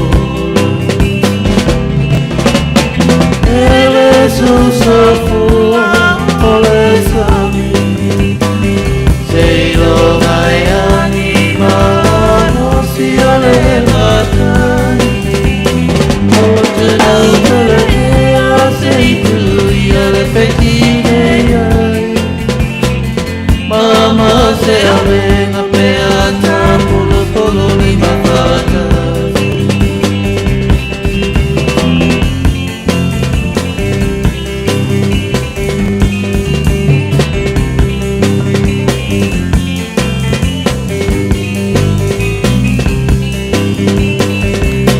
Samoa e mana tua O nai leo leo alai doa I le kui kuina O tau ala la whana Ai a hoa tu susuena Aua e o soi lo mita Ai ngalo ia o e nei o fipe a polo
Leo tula male tātou te mila wati ono minuta le totona tālo leo le itu lai valua tāle valua manatu.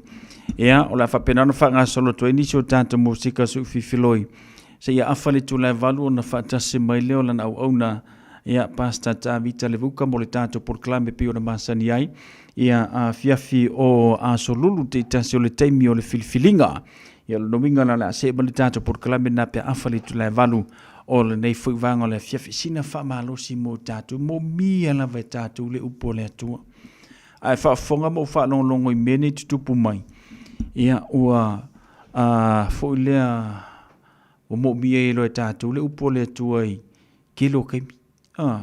E tele no whamanatu mo tātou, o lungo le tātou le tio nei. E so se tu ai ngā mea la vai te mawai. E mawai ia porkalame o soifua maloloina. Ia e mawai porkalame ia o ema le tūna fono. E mawai porkalame tā ua mo tutonu a inga. Le whai mele whale tua ia egi makafi. Ia e mawai tātou porkalame fo lea o tū maanga le tātou o tenu. Ioi. Ia e mawai fo le tātou porkalame o le fola ina o le fionga pa ia le tua maila mai le songa fua se ia pa ia o na susa. O le taua la vaenga nei tātou te tantara noa ina ia wha malo sia I tātou ina ia tātou tū mau pēr I le wha tua ma le wha maoni le ana fionga pa ia. O tele nei mau mea tupu mai le tātou o tinu. Le ngata ina lulu wina ia le whainga malo le tātou o tinu. Ia o aku ai ia ma le telo fuala au whaasaina, ia aruaku ai ma le telo whaamasinonga o isi e fia, o isi e le fia. Aruaku ai ia au na le tua whapena na afia I whaasosongo le nei lalolangi lono winga. Tā ua le maua avano aso malawa tātou te whaafonga me whaalongolongo ai. Ia I a fionga le tua ina ia whailea mawaila au tā ua meisio se whaamalosi mo tātou. I le nei soi fuanga ua tātou I. U tātou vai fo I le tele o le swinga o le tau. Pe o ne iei tātou. Ia le fo I tātou te whetaya I ma le tau o le soi fuanga. Le ngata I nei atunuu ia o le lafo I atunuu ma le tātou atunuu. Ia o lono winga, le tasi se atunuu a afia I nei mea. O loa afia I so se atunuu lava o le nei lalolaki. Ia o lea ua o kelo ilopo koe wha au le kaua lenga tu ua mai le lua vai aso. Ia po ani taranoanga mani tutuunga. Ia o kelo iloa I pe uma le lua vai aso nga koe a vau. Ia o mea whapenei walo ia la fionga pa ia le tua a tutupu na whaia ia le o tātou. Ia lono winga. O mea wa umana walo ia le tāna le tusi. Ia o mea nai tutupu. Ia le wakako wo a fo ia I niwa I teimi wo oi. I le vao mātua ma whanau o tutonu o a inga. Ia si kaua lesi ngu I lesi a kungu. Ia o lesi ngu I lesi ngu. Ia le tupu mai fo I tātou atinu na mea. Ia o le whetau I o lesi nuu, ia ma lesi nuu.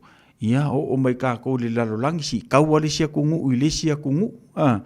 Ia o totono lava o tātou a inga walu lesi ma whaikala o lesi. O mea umala nao le tutupu le soifuanga le nei.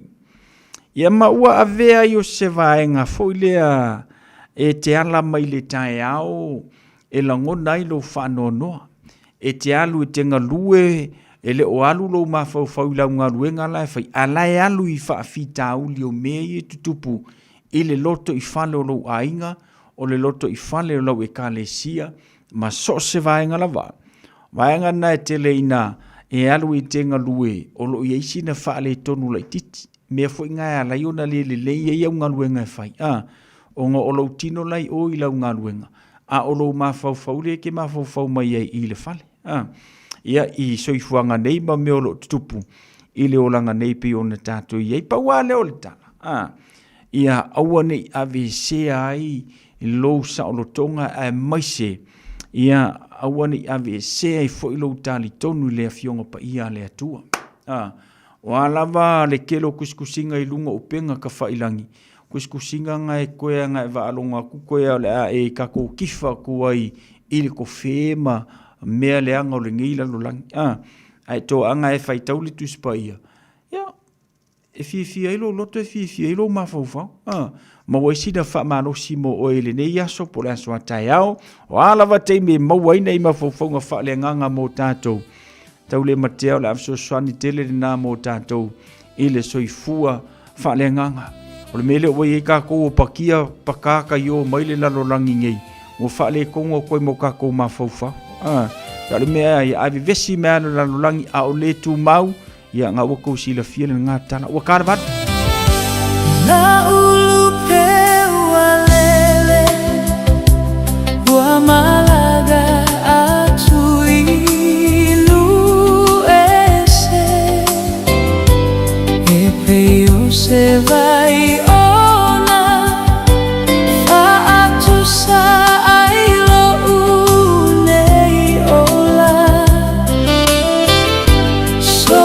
Toi pa ia tu So toi sogi mai ia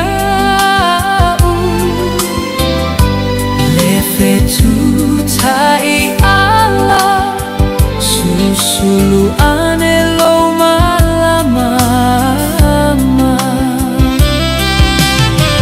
Ele ma fai ona galo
na si fonga mantongo fio le tamaita ia matafua tufi fa mantuai no manisi nao fautuanga foi mo tatou o le tupulanga talavou filifili le leisa fa poiponga eoi ia ioi ka ko o mali kupa fa poiponga asilia alo fantu Rita tongia tama tina ngawang manol sei fomanuia fa taile fata simai le lua ia li ia lo fantu mo o tou malole fata simai le tanto por clame maisi ia ona ia tanto wa musika wala foi nei vaenga la fiafiolona a solulu ia male tautua le radio Samoa se furulima iva tolu amo iva minutelo tele tu live afal valu fata simai sungal fa fenga wala tanto por clame le time o filfilinga ia ele au ona le tua mai a pasta ta vita levuka pe ona masani le tautua ia solulu o vaiaso taitasi.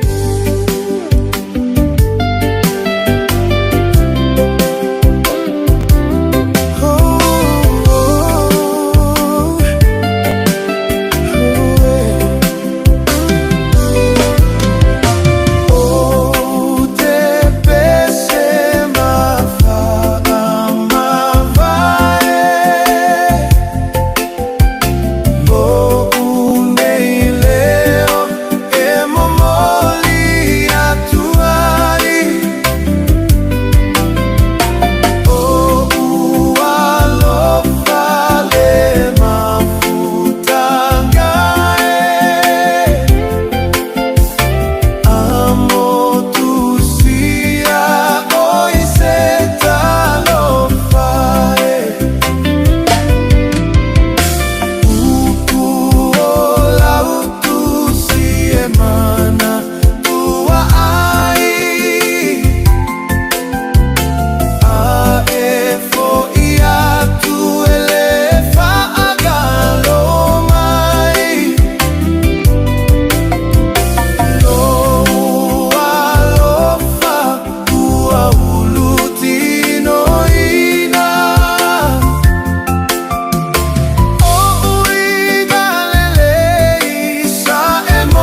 Elena whaafifianga sau fifloi mō tātou lena awina atu e whaiesina u whaamalustino i mase i kau whaamawofu isinga ma whanawhana langa leuanga i tātou le tau malulu io e tūlanga na tāua fwoi whai ma whaisina u whaamalustino ina ia maua i pia le manusia mission ma whanawhana mō tātou i le nei fwoi vanga o le fiafi le wato e iwa minuto na afale o le tulai valu afale tulai valu ya o le tātou porklame pe o na whaasauni maila na wauna whawhiangainga pasta tā vita le vuka ia ma le tātou porkala me whaingoinga o le taimi o le filifilinga. Whatalo whatu le tātou porkala me ia mo ena te mafuta mai le neivaenga o le fiafi. Whawtei le whatasi mai whawtei fo ile tali eino le tautua le radio Samoa ilo mota malau lawa. Ia tātou e vai fo ima tātou sina pese whapena ona no fofi mali e pele nei vai ngole afia e la u pa angale no vai atu Italia siapo sia opo Italia sia opo le mafuta mai East Palo Alto California USA America e alofatua Italia le wa fia la afali tu la valu yamato ia o te lo pela tase fia ia to inai America ia fa mo lo maruia pe o tole tau malulu na le ala tau na uma ia o le la nga ia tuai mātou le tau malulu ia alo fangia le tua ia tō fufuanga meisi o tō porkala me whanga solo o le whai ungo le nei fui vai asua meisi ia o le tau tua a le radio Samoa se furulima iwa tolu a mo talo fatua pasta so ane mata nga ono ia whaftel fatasi mai ia ma le tātou porkala me ile nei fui vanga la fiafi.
Ile tausala ua faa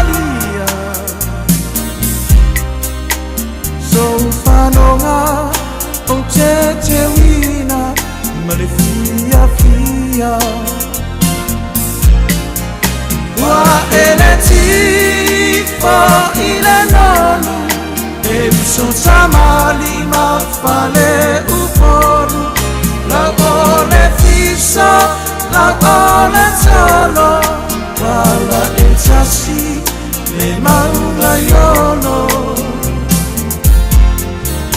au fa alo alo ele ma faina ngala ile rosso What's fu iliu ai uata nei I fui ono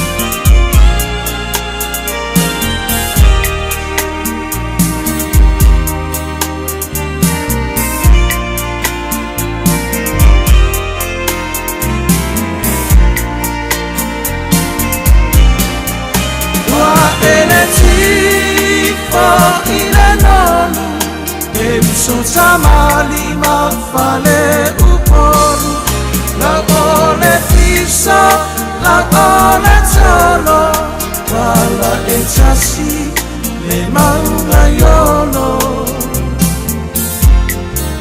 la fa alo alo ele ma faina ngala ile rosso what's so fu iliu ai uata nei I fui ono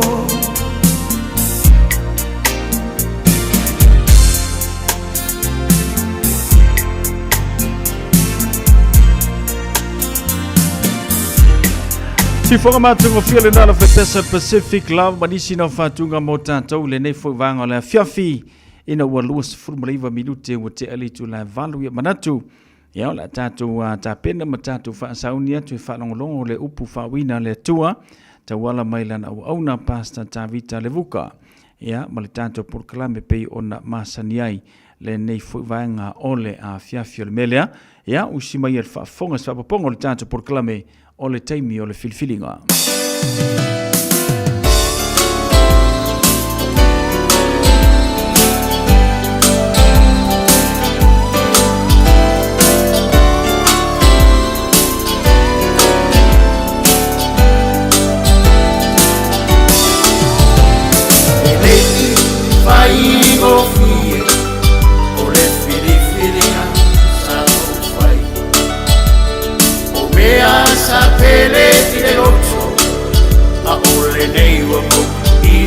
Ai o tu ina nauna oretino na fete ena iai kereso a ole mana olona anana wasui ai nei olana a ole mana olona anana wasui ai nei olana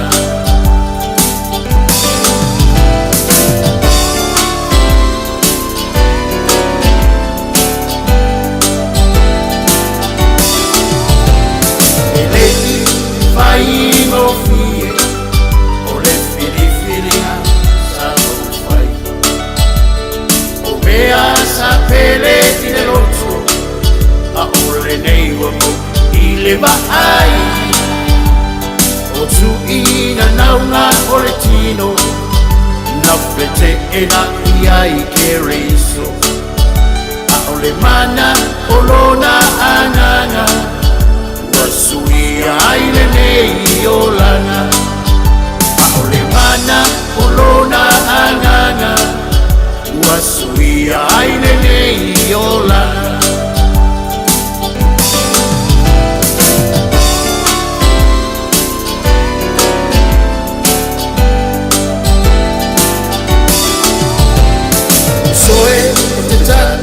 no atu ota wa manatu o fai le mala o le koronga o le mauai o se saulotonga ia fai nei loa o sau filifilinga e o lai o lou ainga o Iesu o ia o le ala le upu moni ma le ola o Iesu o ia o le ala le upu moni ma le ola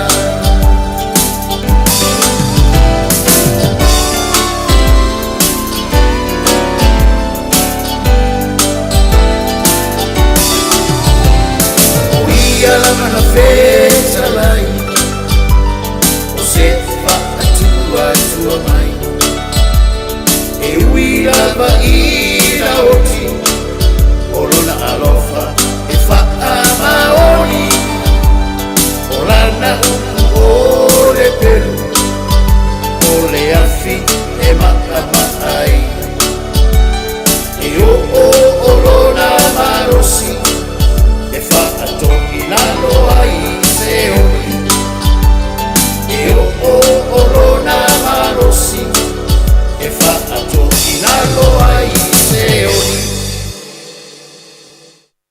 o le upule na le tua o le sulu i o tātou vai ma le malama i o tātou wala o le pelu e tau wha mai o nei tue lua fa ma le tala al tuspa i o lona malosi ngau ngā tino iwi ma ano na te wha ato i laloina fo i se oli ia via le tua ne foi vaenga o le fiafi Samoa mai de na foi vai aso ne na foi aso lulu ia se ia audia mai foi ne foi ia fiafi i le alofa ma le anga le wha maoni o le tua tai lo tau soifua ia e mai se foi o le malosi po se fa tau va ai de ne foi ia fiafi le fo mo fai na toi mori mai lo tau soifua ia ma le ola ne fiafi mo le toi a mataria ia po le fa o wina fo i o le nei polo kala me lunga lo penga te vai langi ia po lunga fo i le leitio Samoa se fulu ma le lima iwa tolu a mo ia e le nei polo kala me o le taimi o le filifilinga ia evi ia Iesu Samoa. Se fai se tātou te talo,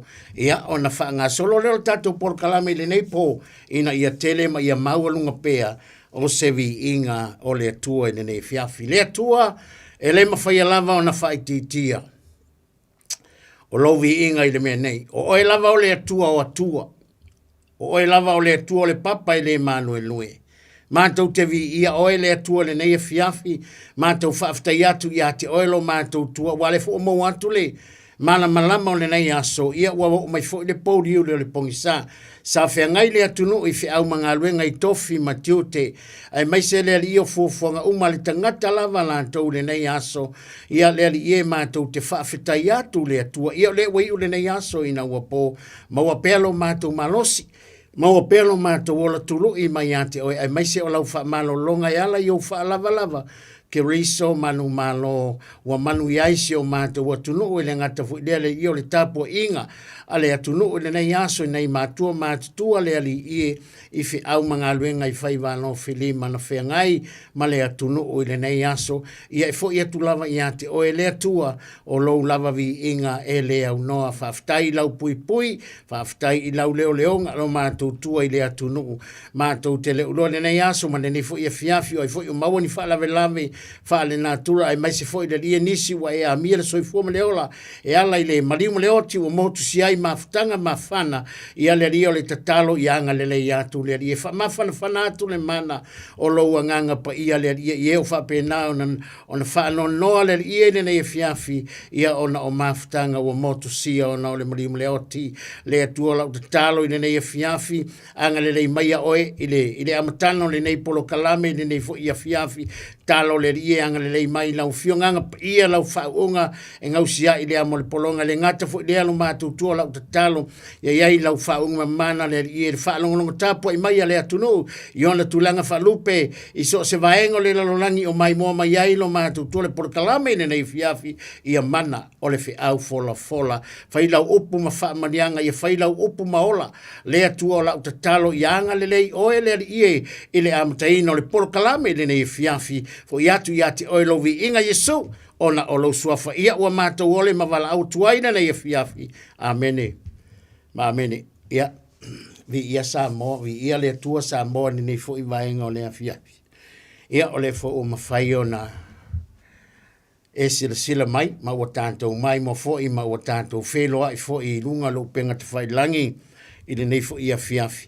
Ia, mo le whaawawina o le nei polo kalame, ia e tari tonua sa tau mate le ete i loutou soifua, ia ma se whaatau waa i le nei fo i afiafi, ia ai vi ia le atua, e maualunga le atua lona lava vi inga mai te taua mauno mea i le atua o lona lava vi inga, ona o ia lava le pongai, o ia fo i le mafuanga, ia ua mafuai o na tātou wheloai i le nei fo i afiafi, mai le nā fo i vai aso poena, mai le nā fo i aso lulu, ia se ia tini taunu mai fo i le nei fo i vaenga o le nei fo i afiafi, e manatu matali tonu ia wa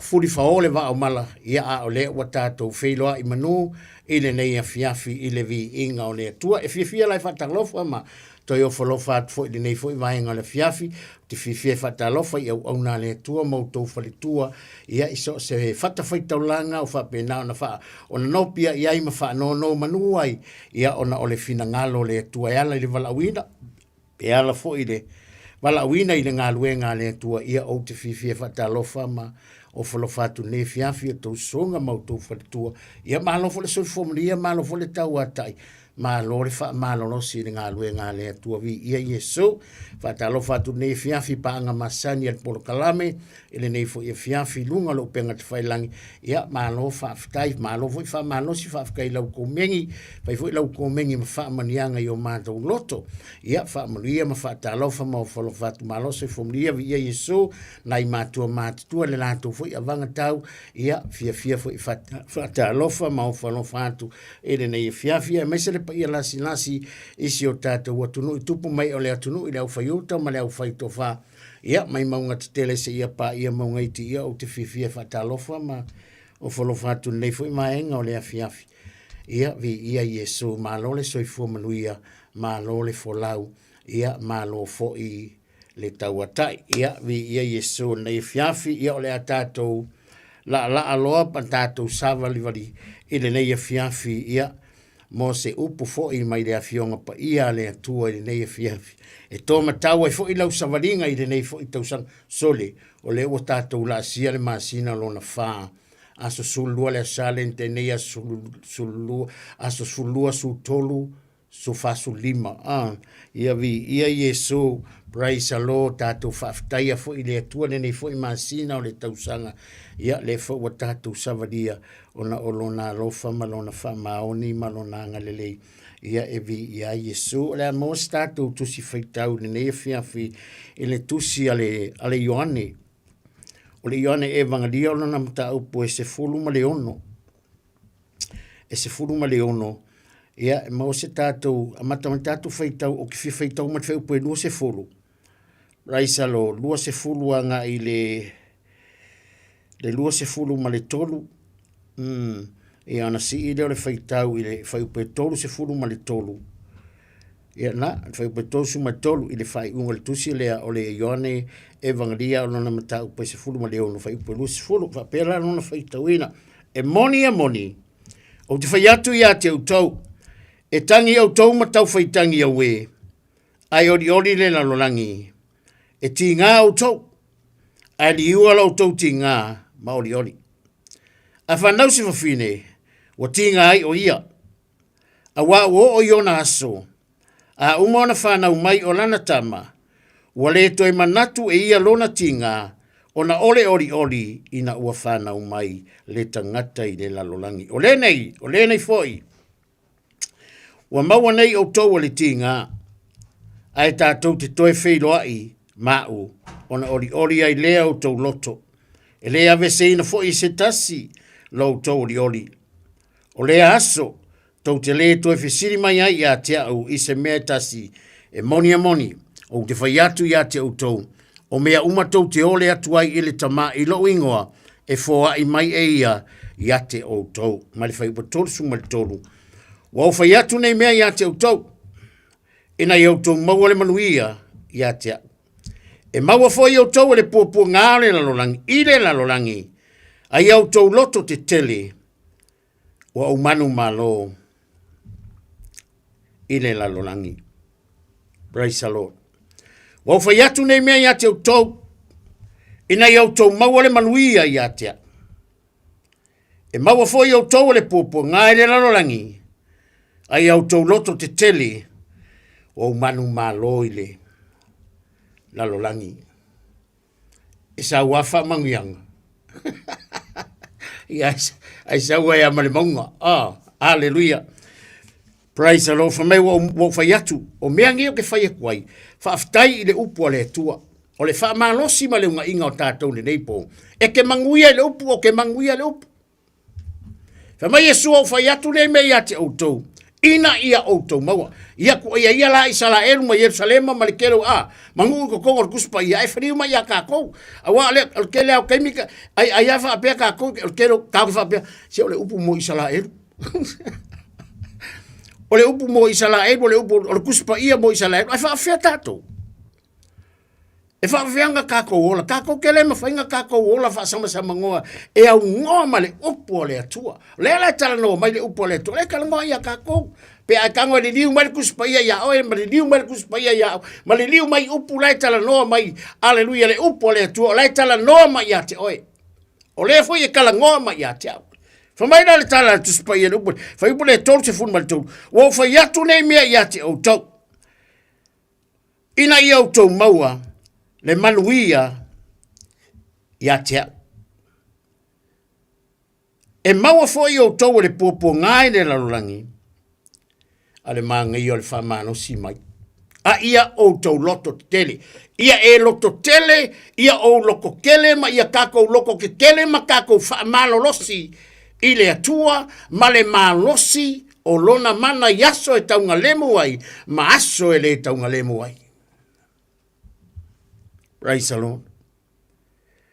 E maua fo i au tau le puapua ngai le lalolangi, ai au tau loto te tele, wa o manu malo, wa uma ona o manu malo, ile lalolangi. Ka umak nei vai aso enen tene le tatou whaamanatuina fo i o le toi tū, ia o le maliwo Yesu malona toi tū manu malo mai de oti. Praise God. O le mangu malo la o le toi tū mai o Yesu. O le manu malo leo tātou. O le mangu malo leo kākou mai lo kākou ko in lalo i aso uma. Mai lo tātou to in lalo ma lo kākou whaia inga pēa i le fili. Ma le mai leia ki Apollo. Ma le seoli. Aleluia. Ai whaafetai i le atua. Ona o le taulanga tu tasi. Ona o le taulanga e tasi ai afe. I lunga le sataro, na o le whaamangalo ina o tātou wanga sala i o tātou leanga, ma o tātou whaale tonu, ma o tātou o langa, e le whaamangalo e kupu pēa i aso uma, ma taimi uma, o le tātou savalinga, a o tātou oiai, i le neila lo langi e le tū mai, e le tū mau, fa mai le lo mai valu. Se aia se tātou upu ina nei mea. Se asa tātou upu, se asa kākou kala, se asa kākou mana tunga, o angi o kākou langona i la nei mea. Pe a whai e au i tātou male atua. O ai se whasanga tau mai. Pe a whai e au i tātou male atua. Aleluia, whai mai le tala le aposkolo. O ai se whasanga tau mai. O le tari, e le sesi. Ai sea. Ai se ele ai se tasi e whaasanga tau mai. O le tari. Pe a whai e au i tātou male atua. Pe a whai ua au oe, au ma ua tātou whiriwhiria le atua. E whai ma tai. E whai ma matai. E whai ma tai au ngā ke kauinga lau taua. E ala ilo tātou whaatua tua.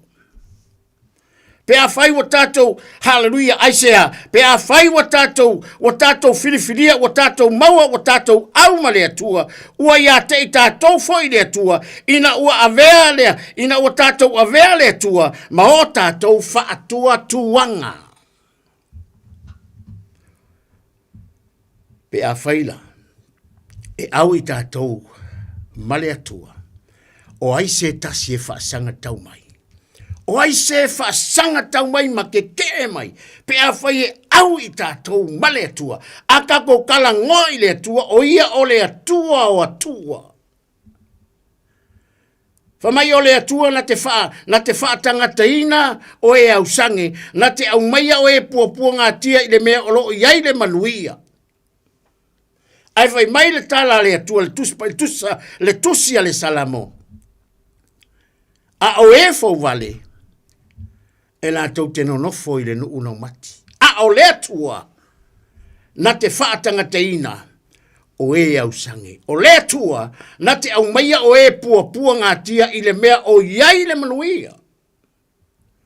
Wai kako le makau ki o le tua le tātou te au ona iai. Ai whi mai le tāla tuspaia a o e fau vale. A o e fau vale. Ia kako malama kako fau vale. A kalangol kako fau vale. O kaka ere kalikongu i le tua. O le kangaka masalo, o le kangaka whaakupu whaalave. O le kangaka i whaakupuinga masenga i le vā uso. O le kangaka ngaki whaakupuinga masenga i le vā malo, le vā ainga, le vā ekalesia. Le kangaka fau vale ngake fau malo. E ngake le mawhaianga whaakupuinga se whire mu e whaakupu whaalave. Ai vai kako le leanga o le mengo fo le kangaka. E mai le kua. E mawhaingu o maia le kangaka, le kangaka o lai ola i pōpō ngā i le mea i le manguia. O ke wha kangaka inga fui o e au sangi, a le kangaka i fōwale. E ngofo i le ngu ngau maki. E nongo winga i ngof, a ka o le ngō le ngu ngau maki, o le ngu fia ai, o le ngu fia ingu. E ngofo i le ngu e leise me ka se ola ai. E whi mai siasa tātou upu. Se esa tātou upu i nei mea. Pe a whai wa au i tātou ma le atua. O ai se whaasanga tau mai. O ai se mawhainga whaasanga tau mai. Hallelujah. Pe a whai au i tātou ma le atua. O le tari e leisis. Ai sea. Pe a whai wa au i tātou ma le atua. Wai a te i tātou fo i le atua. Ina ua avea i tātou. Ina ua avea le atua ma o tātou whaatua tuanga. Wa kako whaia le kua ma o kako whaatua tuanga. Whamai tala tuspai a leise whaatua tua e lema whai. Ona fia mai le tua. A leise whaatua tua e lema whai. Ona fia mai le tua. Whamai e lema whai e le oti. E lema whai e le ola po angelu po li. Po he manolosi, po mea nei ona po mea atali, po le mawalunga po le loloto.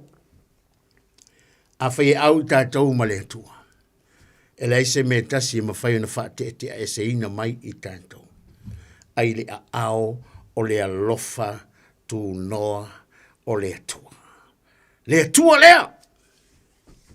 E au ma tātou. O le ala se tātou tala. Whaafitai o lo kako o aunga i le atua. He is a living God. O ia o le atua. O le atua o atua. O le atua soifua. Praise the Lord. Mani mtau mai fai pelu se fulu tātou feitawina. E moni. O te whai atu i ate au tau. E tangi au tau matau whai tangi a we. Ai ori le larorangi. Oi kankalai kangi. Oi mau. O le kangaka ua whaoleinga. O le tangata o le malo. Aleluia. Leanga voi e amusia kako. E kangia tātou. Whamaila o tala supai. E moni o te whai atu i ate au tau. E tangi au tau matau whai tangi a ue. E ke lole me le lalorangi. Whamai e ori. E tangi au tau matau whai tangi a ue. Ai ori le lalorangi. Whamai e ti ngā kako. E ki ngā o kou, ai mai, ai li ua lo o tau ti ngā, ma ori. Praise the Lord. E ori le rangi mai e kangi ka kou ma tau whaitangi a we. Ai mai, ai ori le lalorangi, e ti ngā o tau, ai li ua lo o tau ti ngā, ma ori. O inga ke li ua inga, e li ua e le atua. E suia e le atua. Mai e suia e li ua e le kua lo o tau ti ngā. Praise the Lord. Lo o tau ti ngā. Aleluia. Ma ori. Ngā ke li ua, ngā ke suia, lo o tau lo ka kou ki ngā. O le ki ngā ringa. e suia mani ua e le atua. Ile oli oli. Praise the Lord. Hallelujah. E tangi o tau matau fai tangi au e. A le me kupu le lalolangi po le me fai le lalolangi e oli oli le lalolangi i laukangi, ma laukangi. E ti ngā o tau, ai li ualo o tau ti ngā, ma oli oli. A whanau si mawhine malita la tuspai o ti ngā o ia. A wā o i o naso, a umana whanau mai o lana tama, whamai do le tala tuspai, wale toi manatu, o lona winga ua ngalo le whawhine le ti ngā, wale o toi manatu e ia lona ti ngā, ona ole oli oli. Waini mangi. Ngalo le ki ngā, ngalo fita, ngalo pua ngā, praise the Lord. Hallelujah. Thank you, Jesus. Ina ua whanau mai le tangata i le lalolangi. Ki lo le alau o le ase mana onga o iante oe. O le ase mana onga ua lewa onga iante oe. Praise God. E le whai ngō whia kari. E ke a e maunga. E ke ifo i wangu. E ke saili. Iuka makai. Ko kuli. I le pōma le au. Praise God. Ai au ina tari. Ai au ina kari le mana onga. Ale o tātou whaitau. Wale toi manatu e ia lona ti ngā. Ona oli oli oli.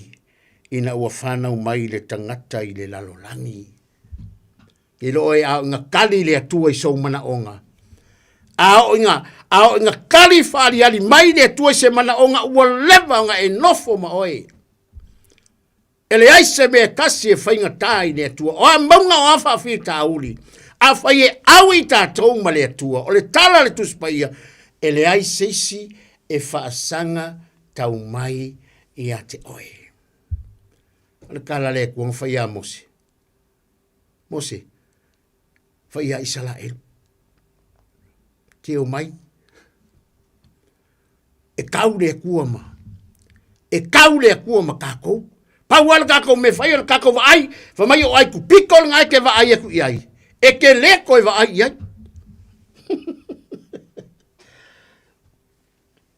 Kau kia le atua. E matau tia le atua.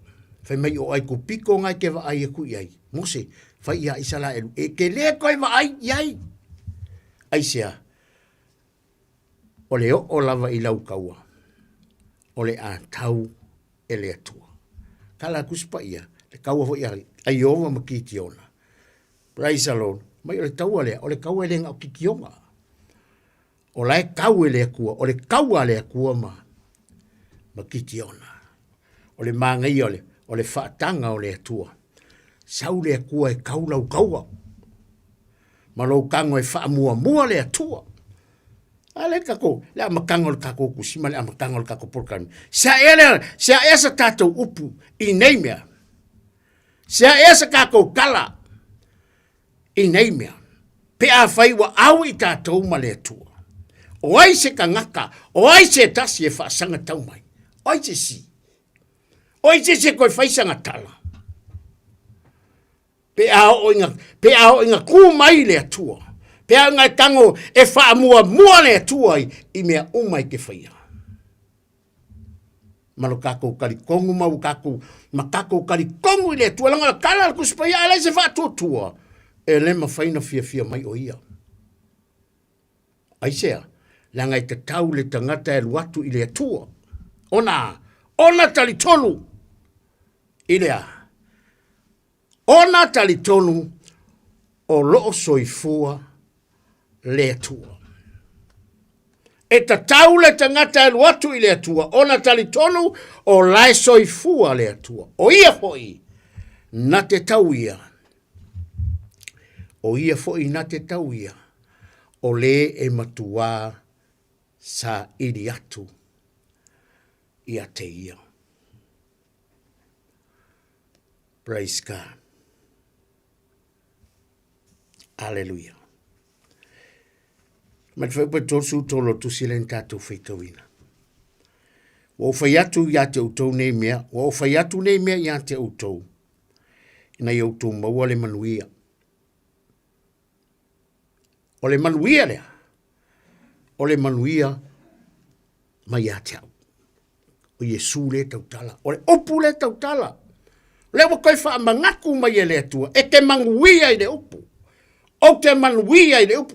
Ka te manguia i le upu. Ka te manguia i me whaia i le upu. O aise se whaasanga tau mai. Pe a yake o ele upu. No wantanga wha mai ka wika. Ua o teu lau upu.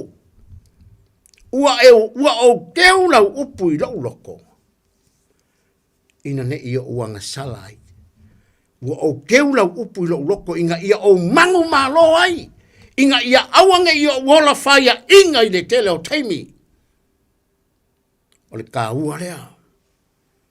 O le upu. O lo kako wola o lo i le upu. O lo kako manosi o lo i le upu. O lo kako manguia o lo i le upu. Alkala le kua. Yele mia. Wa o iloa manatu. Wa levanga o iloa manatu o manatu a ia te autou. Fa mai le kua. O mangaku ia te autou. O manatu i le manuia. Ai leo le malia. O manatu i le manuia, wa o iloa manatu, wa o manatu a ia te autou. O manatu i le manuia, ai leo le malaia. O whai atu ne me ia te autou na i autou ma o le manuia, o le manuia, o le manuia, o le manuia mai le atua. Malitala al Filipi, suma fafa upe fitu. O le manuia fo i mai le atua. O lo siri lava i mea uma e manatu ai o ia. E leo ina ai fo i o tau loto. Ma o tau mafau fau. Ia ke Risto Yesu. Wa fai atu nei mea ia te utau. Ina i autou maua le manuia po o le whamanianga. Ke lo e anga e usur kai au. E alanga i uolo wa inga o lo to olua malau whanau. E ke usu kai au umaile. Ngā luenga i te ngā lue manosi o ngā olai kau saidi e ke saidi manuia. E ke usur kai au e ke sau a po o pong sa. Aisea. Whai ngā luenga manosi. Liwe le a inga i keimi unga maso o malawa yaso. Whako a whai loa ia male hawa male whangauda. Ne asu sapo le sko ngai. Pe a whai ke le whai ngā luenga le sko ngai. Luenga le sfalaidi. Whaka a lofo i le wai moi umine. A sko ngai ma le weekend. Ma fuasia. Sa idi manuia. Kalakalangoa ko inga ma le lo makua ma le la whanau keimi uma. Kalakalangoa o le manguia. Kalakalangoa i ave iei a vai upu le lei whanau. Ave upu le lei whanau kalakalangoa i le manuia. A oa o le tama i e tusa mauna ala, kala al kuspaia, a o ina matua e le koe kea ese ai. Ia oa o le tama i e tusa mauna ala, a o inga makua e le koe kea ese ai. Tala noa le lo matua ma le to ina i e tātou manuia. Ia kako whialfangi, ma ia kako maua le alofa. Ko a anga i le loku, ko a anga i whainga luenga. Ko a anga i fōai. Kalo sia a oa i male fōai. Ona ole manuia. Io e sere manga io le meno le fōai. O ke mawhau. E leo ke mawhau lo loko. Le whakua au maku le toi tū. Le maliu ma le toi tū o Yesu. O le taulanga lea. Ke ilo le fōai. O le fōai mai a le atua. O le fōai a le atua i ati oe. Nga fōai mai le ola a toa. Le ola a koa lo na lo pele o Yesu Keriso. Na fōai mai a le atua i ati oe lo na tali o Yesu. O le taulanga le atua i ati o le asau taulanga ua whaia i le atua. O le asau mea ua whaia i le atua. O le afo i sau mea ua whai atu i le atua. E kosa malonga lofa mai. E lo e. Pawal mea lai manga o le atua manga o le koe lo loko. E mana o le atua i lo loko. E ku waku lo loko langa mai tala i sei o fe ese fale tau te whaia moa. O le langi o lo no whali, o le lalo langi o le mea tuai o vai, hallelujah, e whamai le tala tuspaia, a o fe ese fale tau te whaia moa. Mai o ia mea umana whaia e o lima, ai tasi ale tangata, e fia sila i aile atua, o le tala le tuspaia, na le tangata ua wha mawalalo, ma le loto tinga. Ma uanga tete. Ma uanga tete le upu. Tamo. Leu kako whalongolongo le upu le tua nei fiafi. Ma Yesu o whai atu nei me ia te auto. Ina ia auto maua le manuia. Ma ia te ai. Le manguia le upu. Oi le upu. O Yesu. E kako ke manguia le upu. E kako ke fiu. Kako ke usu. Ok le usu. Ko angai whainga luenga. E te loa le tala tuspaia. E sidi ale manguia le tangata. E fōai. Kako vai fōai. Langa i mawhai anga kako whainga luenga. Usul kai au. Ma ngava mai ua pō. Vai yaso a koa. Ke leo kaimi ke ngalue. Nei kiki singa kaimi ke malolo ai. Ai ke va ai fo i me ke maua le e ke va ai a kuai o si kai me ke fiu fai kawa ke ia wa ku mo le se me e ke ia wa ku mo le se me praise God al ka o yo lo ka ngoi fa mo put God first e even yo kupe la merkala ku spa yo le me ai ko loko e o me ele o ai mo lo loko al mangi o lo kango fa mo le ko la o ma ia e ava ia o wava ma ia ka ko wava i mea wa maua o ka ko lima pe aka ko mana tu natu le fo ai mai o le fo ai mai ale tu o le ola o le fo ai le ale tu ai ata o le ase ta fo ai atu i le tu e tu samalana upu le nei po le o ka ko fa longo me le ngani mai ale upu le to fa yaku o me yo ke fa yaku ai ia te auto o me ko ke mangui ai se o me ka ko ke mangui ai o le kufa mai ale upu o lo kufa mai le upu le fa manuianga le upu manuia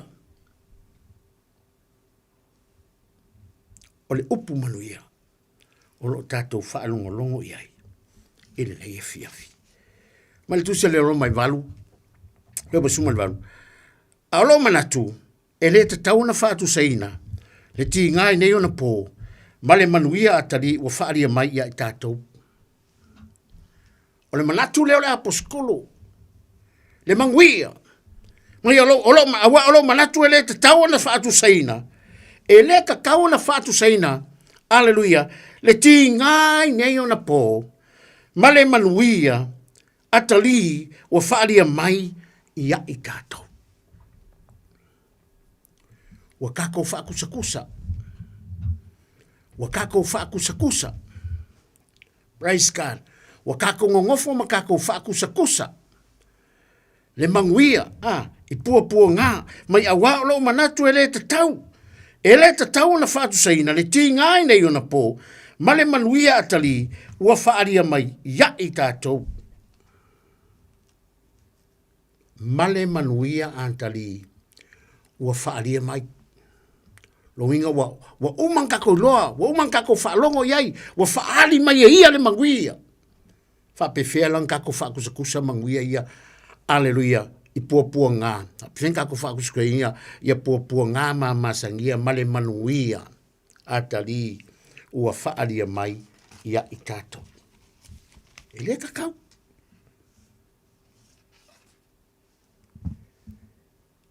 Whamari tu se lua kolonito. Aulon mata upai wha. O le mea le mātou te le wha vai ai. A wai ulawa ina tau ina mātou lo mātou tangata i whafo. A o totonu. E wha fawina pea. I le aso. Ma le aso. A wa lo mātou pōpō ngā māsangia ma le mawai. E tupu mai ai mo I mātou. Le manu ia mamafa. Le manu ia mamafa I matua siri ese lava. Ma le whaavavau. O loo mātou le manatu natu I mea ua vaia. A o mea le vaia. A wa o mea ua vaia ngata mai ia. A o mea le vaia. O mea ia whaavavau. Ma le tala tu sia e peru. A le whaatua le whaalangolango I mea ua whaamoimoi ai. O le mauti noa lea o mea le vaia. O le whaatua le whaalangolango le I mea ua whaamoimoi ai. O le mauti noa lea. O le mauti noa lea. O mea e le o vaia. Mai su te whai atu nei mea ia te au tau. Ina I au tau maua le manuia. Ia te au. E maua au tau I pōpua ngā. E maua au tau I pōpua ngā le larolangi. Ai au te tau atu. Ua uma. Ua uma o na umanu malo. E le larolangi. Ai maua kākou I pōpua ngā. Lo inga I pōpua ngā ina lava le tātou savaringa. Ai le mawhaia se mea tasi. E le mawhaia. E le mawhaia le oti, e le mawhaia le ola.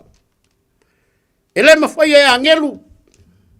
Po o lii, po mea malolosi, po mea inei ona po mea atali, po le maualunga, po le loloto. Fa mai le tala al tuspa ia, e le mawhaia na mea uma. Pe le mawhaia se tasi o nei mea uma na tātou whaitau ai.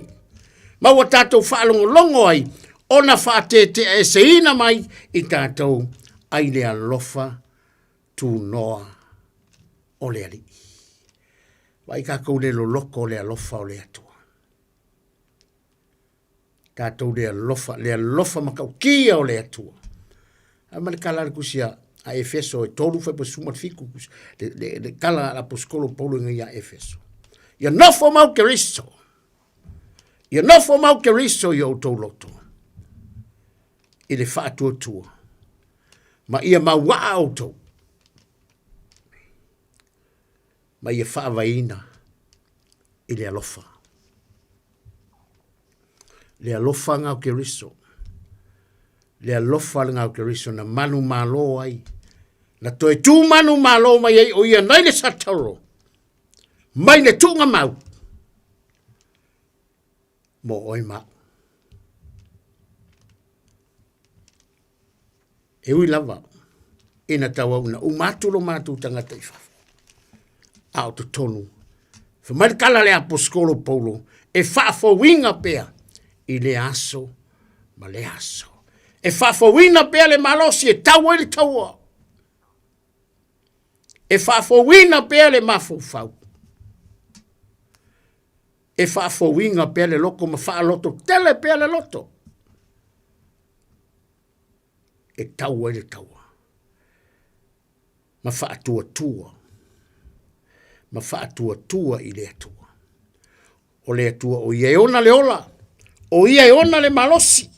A wa lo mātou pua ngama masangia ma le vave mawai. E tupu mai ai mo I mātou le manuia ma mafa. Whalong. O le manuia ma mafa. E matua sili ese lava. Ma le whaavavau.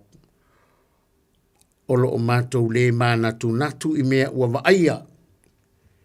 Io e whapewhia na tātou wa. Whapewhia nga kākou whaamoe, kākou koe whaamoe moe ma kākou koe mānatu natu I mea ua tātou waaia. Alleluia. Praise the Lord. A o mea e le waaia. A wa o mea ua waaia. Whai mai le tala al tuspaia o mea ua kākou waaia. O mea e ngata mai. O mea ngata. A o mea e lewa aia. O mea ia e whaavavau. O mea e tū mau. E o lava I le whaavavau. O le upo le atua. Alleluia. O mea umalava o mea e le tu maule nei o langa ma le nei lo langi o lo tātou ola ma soifuai. Paulava lea, aleluia, o le upu e tu mau, ua na o le upu o le atua. Ua na o le upu. Ua na o le upu o le atua. Paule o le upu e tu mau, e le li liu, o ana nafi ma le so. Se ia o lava, i le ngataanga, o le neila lo langi, ma mea uma o lo tātou ola, ma soifuai. Ma e moni, o te whai atu ia te autoe, e tangi ka kou ma tau whai tangi awe. Kei loe, e le kai kea le lalo langi i lau tangi. Praise the Lord. E le tai tea le lalo langi i lau tangi. E moni o te whai atu ia te autoe, tangi au tau ma tau whai tangi awe, ai ori le lalo langi. E ti ngā o tau. Ai li ua lo o tau ti ngā. Ma ori. E ui ai le kea le lalo langi i lautangi. Ai li ua e le atua. Praise God. Ai li ua e le atua. Lo o tau ti ngā. Lo ka kou ki ngā. E li ua i lea. E li ua ma ori.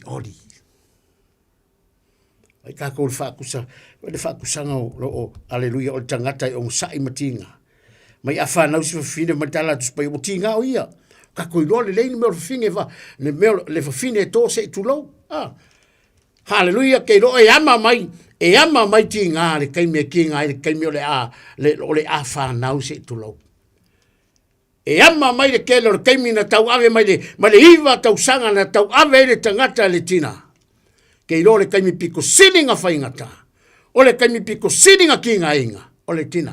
O le kaimi o le awhanau. Whabenga voi. O le kaimi o kako. O le whamanianga. Aleluia. E o mai whaakasi. O le whamanianga ma kofonga. O ki ngāma mea e o mai. Ai a o inga e maua le whamanianga. Whamai kere koe manga kua ki ngā. O le kaimi inga ua sapaia le tina. O le tangata ua whanau mai le lalolangi. Ngā makua i ngalo le kinga. E lei koe mana tu natu le tina i ona tinga. Praise God. Ngā makua i le koe manga kua. Ngā makua le koe manga kua e le tina. O ti ngā mama singa i fia ngā kau ave ai le tangata i lona manawa. A o le kaimi inga ua wa ai, ina ua sapai ele tina, o le tangata i nei na lorangi, mai ngā le koe mana tua le tina. O na tinga, e whaapena foi, le manuia e au mai e le atua. Praise God. Whaapena le manuia e au mai e le atua. Mai awa o lo manatu, e le tatau, ona tātou whaatusa-tusaina le tinga i nei ona pō.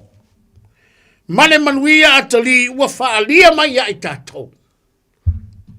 E ala i le toi tū manu mālo mai o Keriso Yesu. I victory wa ia manu mālo mai. Na ia whaia i lana tala le teimi na tātou whaalongo le lava yaso i le toi tū manu mālo. O Yesu mai le satoro. Tātou wheloa i Galileia. Ai whamai le tala Yesu, wa tuina mai e lau ta mā o le pule ma le mana, the authority and power. Wa tuina mai a te au le pule ma le mana, aisea, ua manu malo. Maliu tanu mia, toi tū manu malo mai. Mai le tu ngā mau ma le oti. E kei lo e ngā luenga le anga le li o le lalulangi. E ki ngā, Dale wingal famtalang. Faalongo i kala kangaka lako fa satorina. Mai nga mako faalongo. E kolua aso. It's only 3 days.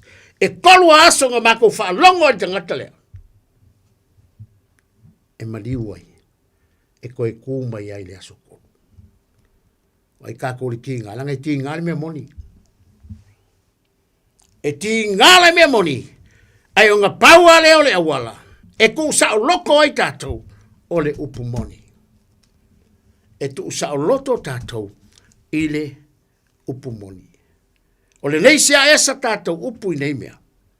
Pe a whai ua au i tātou male atua. Mā ngia ke le upu le sole. Se asa kako upu. Se asa tātou tala. O angisi tala kako ke koe whaia. Ua keke mūnga ruenga le anga le ri o le laulangi. Ua māsa tani. Le oki nga whaamawalunga ai. Le ki Apollo. Na manatu. O ia wa siampingi. O ia wa siri aku. Wa pule au le laulangi. Ai whaalongo atu. Soli. Wa ia ili tangata. Wa ia manu malo ina le oti. Oi. O Yesu. Tātou te whaafetaia whaatasi ai. Le alofa tu noa o le atua. Le siri este o le alofa o le atua. Le matautia o le alofa o le atua ia te oe maa. Le amana ia o oe maa ue le atua. Le kioa tau tala Peteru. Ma Yesu o fea a matou o iai. O ia a matou o iai o lo ia te oe le ola. O le ola o lo ia te. O fea a matou o iai.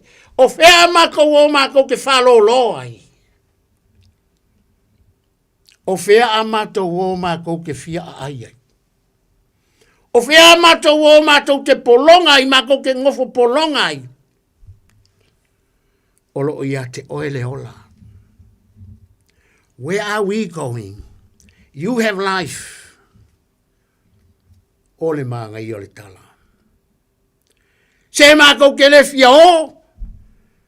Le awa befeonga mako o wa matou talitonu lo ia te oe lo matou ola. Maanga i o lo talitonu ino le upu. O lo talitonu ino le upu. Ma lo talitonuina o le moni ma wha maoni le alofa whalongo. E le ma whaia le oti. E le ma whaia ia ngelu. Po le maualunga, po le loloko, po le lava lama. E le ma whaia se mea tasi o nei mea uma. Ona wha te e se ina i tātou. Mai le alofa tunoa. There is nothing else to separate us from God's grace and God's mercy and God's love.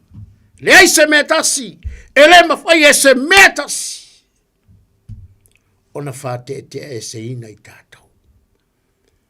Ai le alofa tu noa. Ma Yesu yona so, yona sumat fa, awale aku aku vale kou loko. Awale atu vale au tau loto. Ai au tau whaatua mai. Whaatua i lo tama. Pe ana whaapele se mena no fwai au tau ni maota o lo tama. Se manu o ke alu i sauni. Po o ke alu fwai e tā pena. O se mea ino nofo ai au tau ni maota o lo tama. A whai au te alu. Ma Yesu le mangaia. Ma Yesu a whai au te alu. Awana i ngalo. I au tau manatua au ke koe sau. O lo i to tonu o le afionga pa ia le atua nei upu. Pe a whai au te alu e tā pena masauni se mena no whai au tau i le maota o lo tama. A wane ngalo. O te toi sau. I will come back. I o le ala kako ke whaataritari. O le alava kako ke loloku ma whaakari. O le alava kako ke ngofo ma whaakari le leira lo langi. O le whaatari lea, o lo kako whaatari ai, o lo kako whaatari malo tātou whaatuatua. Kako whaatari malo tātou manu malo. Awa o tātou manu malo ia i nei mea uma. O na o ia. O ia tāpena ina na ia saunia le tongi ola mo i tātou. Na tau tala ai le tamā. lo tātou matai sini le langi o le atua. A wawa whabea lava, o nā lofa mai o ia i le nalo langi. Na ia au mai ai lo na tari pele tō tasi, mai le tala tuspaia, ina ia le whano se tasi e whatua tua ia te ia. Ai maua, e maua e ia le ola e whawawau. So se kangaka, vai kākou lea lofa o le atua, e le wha ai longa tangata, kākou. Wha ai longa tangata. Kako whaalongo i le upu. Ai e iar kei me, e ke whaalonga i tangata, e ke whaalonga alofa i tangata. A o le atua, e tutusa tangata uma. I le atua. E alofa le atua. E ui lava, o tangata uma na whaia i le atua. Ai le o tangata uma i talitonu i le atua. E ui o tangata uma lava nga whaia i le atua. Al whawhitauri, e le o tangata uma, e taritonu, i le atua. O whai atu nei mei a te utau, ina i au tau maua, le manuia i a te au. E kako ke manguia i a Yesu, e kako ke manguia le upu lea, o le upu lea, le upu tau longo longo. Ke roi me vale ngo fie me vale ngo fie ke sau. La ngole upu manuia. O le upu manuia. O ke muso ke manguia, a ere manguia. Praise God. Hallelujah. Awa kako ke whaakus ko sainga. Pua ngā masangia. Mea ke mawhakia iaso kai kasi. Male manuia. Hallelujah, whabewhenga kako ngaku i pua ngā. Ke leo whita, male savalinga, kako ke wheko aingo whia, male ki Apollo, kako ngofo, wa kako wola whaia inga, ai ngalo ia i tātou le manu māloa iai. Le kako ke mangu māloa iai ai, o Yesu. Pe a whai tātou tia, talia. Talia Yesu. E avea mali i. Ma whaola i lau soifua ma lo uolanga. Mai lal kuse i angi mua. Me ta mua fe pa sumalua. A oi nata uma o e na talia o ia. Ma whaatua tua i na suafa. O te avatu i ai o le malu ia. Ta uai. Oi mau. Tātou uma le neipo.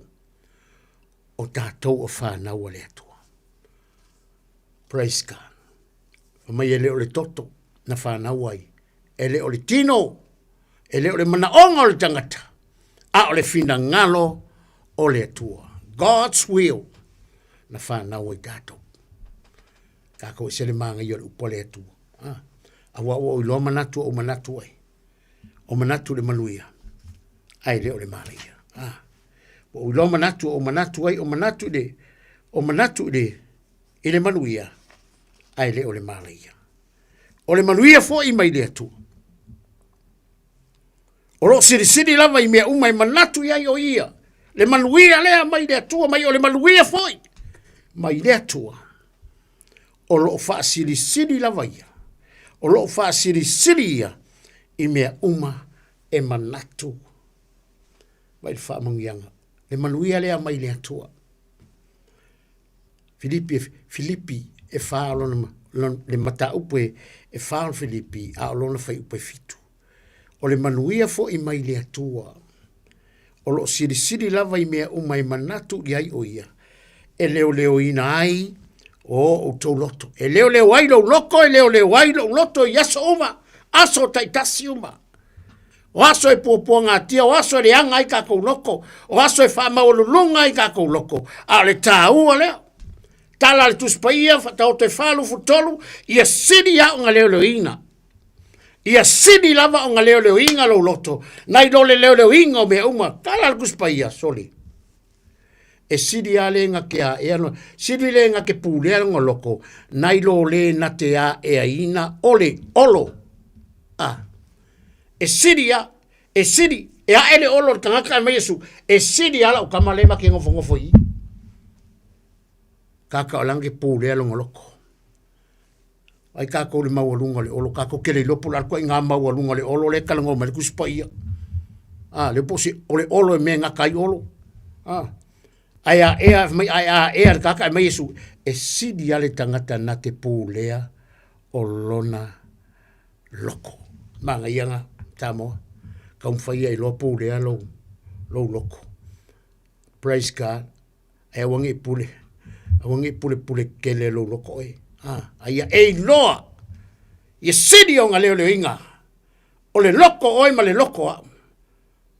Langa e kupu mai ai le amiu. E kako whaalongo le kala fo ia kaingo ma apiru. E sene maanga i o ngā kala. Whamare kala le kua. Kaino! A whai e ke amio le lei. E ke le maua e le fia. Pe a whai e ke amio. Pe a whai o lau amio le lei lau amio. E ke le maua e le fia. Ai a whai la e ke le amio le lei. Whaalongo le kala. A whai la e le amio le lei ka ua. Ai le anga le amio ka ua. Ai ngofo mai e pei o le angeru le ngofo mai ai le losi au kama ia mio. Mai no markala kuspaia. Nele, Paul me fe ko ai moi. Praise the Lord.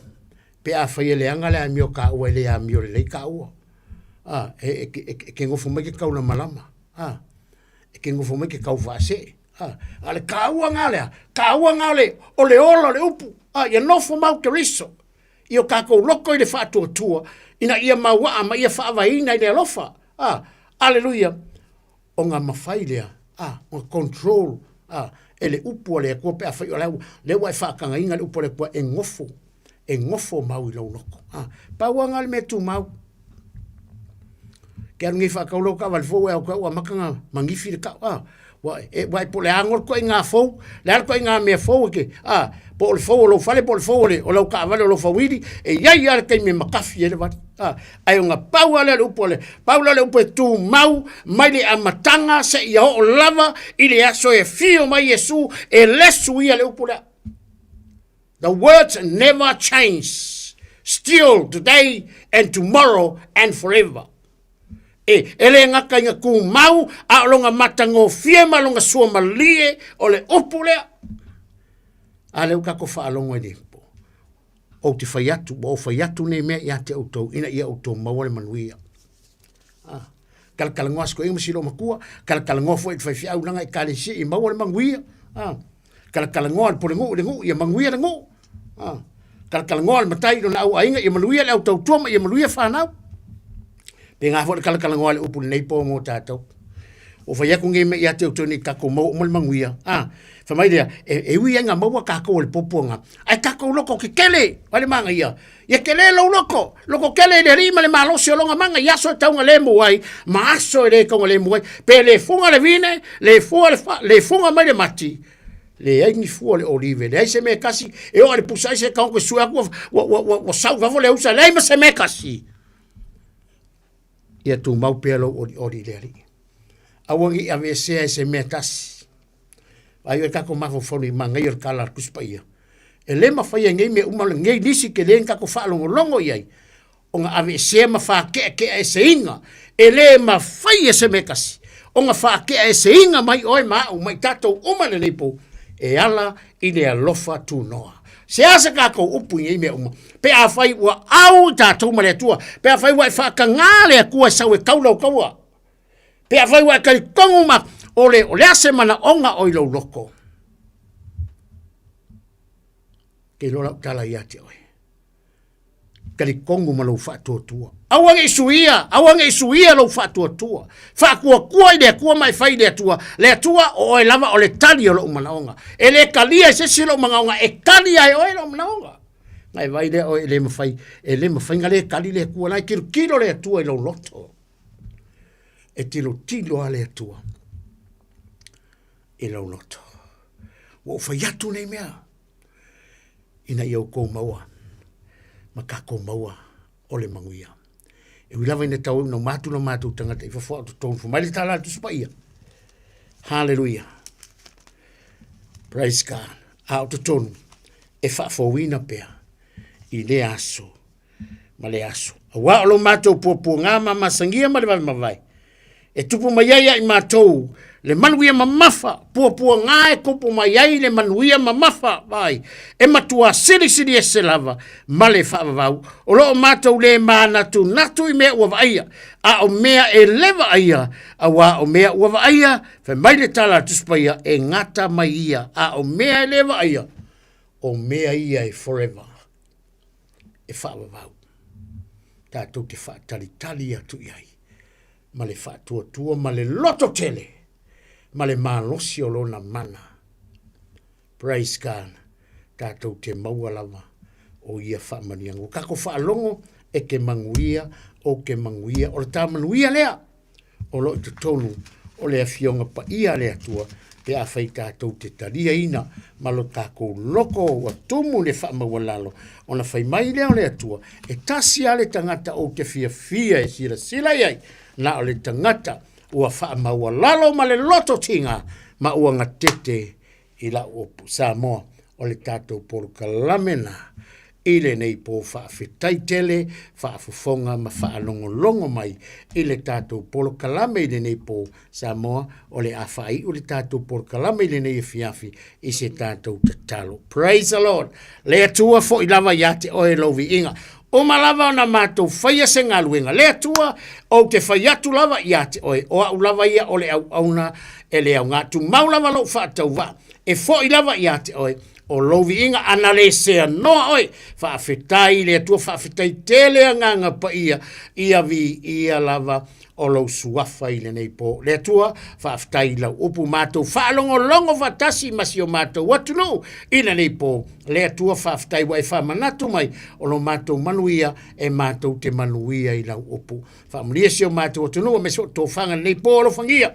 Leo atu lau fio wina ifo le angebo tolo wat masio le liere soi fo me leo le atunu mo le atu le malama le aso fo mua le aso atai au fo yatu ole vinga anga le lunga wala to fo ya inga mas fo le liere to taimel tute ya saule nei po la vo se taimi fa mai ina fo de ainga fo ya le ie fe do ai mal fifia fo yatu lovi inga ide nei po fa te tele yesu la upo fo yatu ole vinga yesu ona lo suafa ia wa mata ole mavala autuai amene ia Samoa ia o tātou por kalame lani fiafi ia o tātou e tres masangi ono sumu le iwa Rose Bank Road fai fo kako loku le sa lua kako loku le sange pe a fai e le aiche loku o e alu ia so le fa mole se loku le loku la fai ma pe a fa pe ke le se loku e loku ngai fai le loku ngani ngume la ongo sumu le iwa Rose Bank Road I ngai Avon te yor kaimia makal tau a falvalu I le koe kwaka su kasi ia male a falfai le fiafi anga I le fitu ia fa manuia tele le atua tō whanga ni nei po Samoa mai so to yaso fo nei mai yaso ia manuia fo I fi au mga luenga ma whai walo whirima e fo ia I le atua nono inga nei fiafi soi fo ia mai ia manuia Samoa.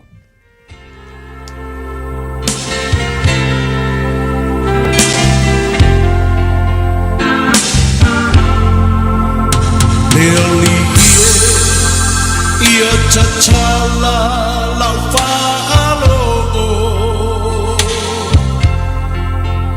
Ia matala whai totoa Olo uloto Sauni e talia Le pai mai O lau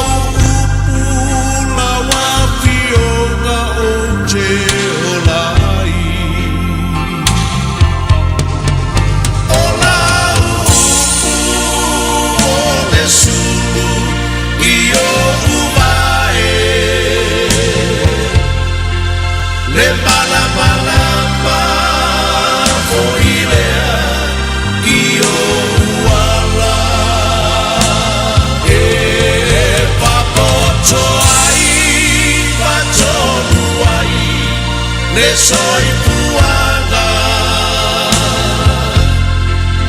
Ola upu e paia Eia ile mana Wa upalo Ile upu mai lo fofonga Le alie Ua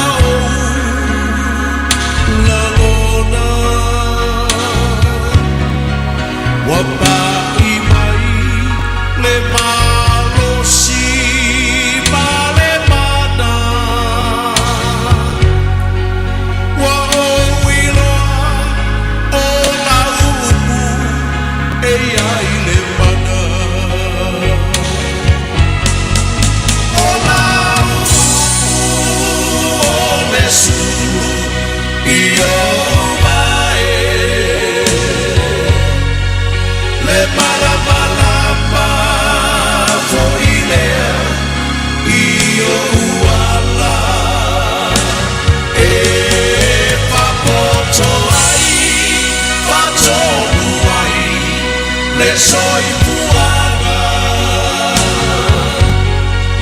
o la upu e paia e ai le mana o la upu o le sulu i o uvae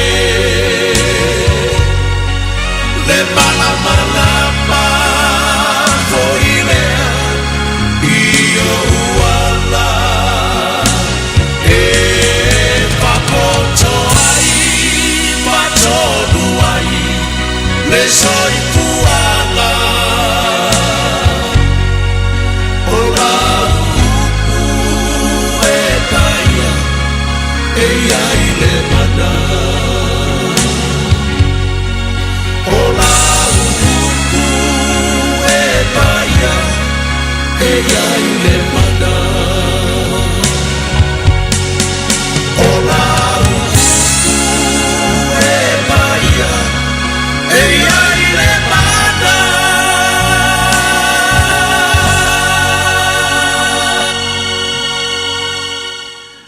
Ia, ole tauarunga ile na ole tātou porkalame. Meilana au na whaafeangainga, pasta tā vita levuka. Ia, male tātou pore kalame pe o nei eile, nei fo ia fiafi. Ia, le ngata fo ilea, ia, ua le mwhaiona whaatasi maile sunga le whaafeangainga. Pasta soane matanga ono, ia, le ngata fo ilea. Ia o nisi ana au na pe ona mwhaiona tautua tuai mo le tātou porkalame ile nei fuwanga le fiafi ma le sunga le whaafengainga pasta ropati o tumapu ia ono nisi o fufuanga ia wharehainga mesi o tulanga i ngā ruenga pe o nei ai ni niwai teimi aivi ia le lofo le tua o lo iai lava ia ana au na ia o whapena ana au tova mai whatanuina ia le tātou porkalame o le teimi o le filifilinga. Ia upule nā le tua mo oele ni vanga le fiafi whapena ona whaima waila au malu se waila au ngā mo tātou e wha umai whi au mga ruenga o le nei fui vaiaso ia le ngata fui lea iei fui lea ngā leo le tua ilo loto mo ruanganga pe wha pesa e maua le avanoa e te wha fonga mai ei lana upu wha wina. Whawhatai mo nei e tātou woma nei paanga ma futa mai tā ua tele le maua le avanoa e wha pena ia ona tātou whaalongolongo mo whaafonga i foi i le lau ngaino lana upu ia po lana awhionga ia whapena ana fsoswani mo tātou le nei fui vai teimi ia o le pangati o le nei lalolangi o tātou iai. Ia ai anga leile tua le toi tali watu lana au auna ma ota malawa iai foi ia le whaunga le tua i teimi ume tutu la ia na au auna ia wale upu whawina le tua watu malamana ia wa senganga o whapena ona ai aina mo le tua malona fina ngalo ia pui foi malaviai ia le tua le toi tali watu mota malawa maisio ana ona whawhiangainga o le pa au mai ia ona nisio fufuanga maua pele manosi le ngata foilea ia o mawhauwhaunga le lea wafi au ngaluenga ia pe ona masanieli ne vaiaso la tu tali mali tatu porkalame ile aso lulu o vaiaso a sau pe tatu mauliatu i sola ma se malosi mai le tua luz furminute ona tanga le o se furu.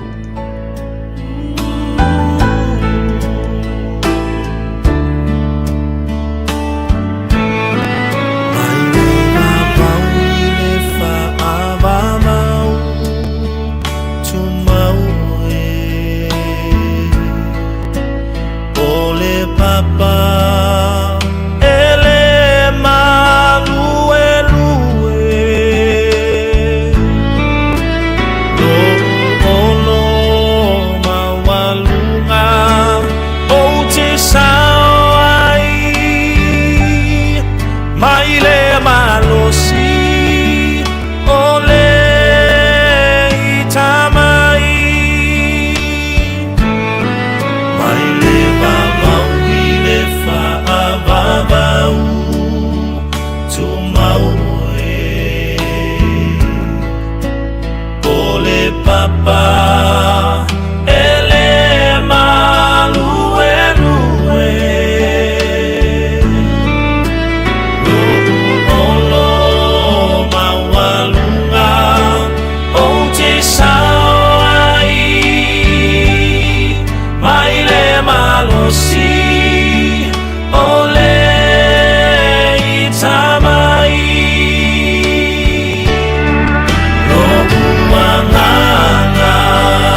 le vanu mua mua pea olo lelei lelei mea uma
Martina, while I'm aspettando, while I'm volerai open my eye,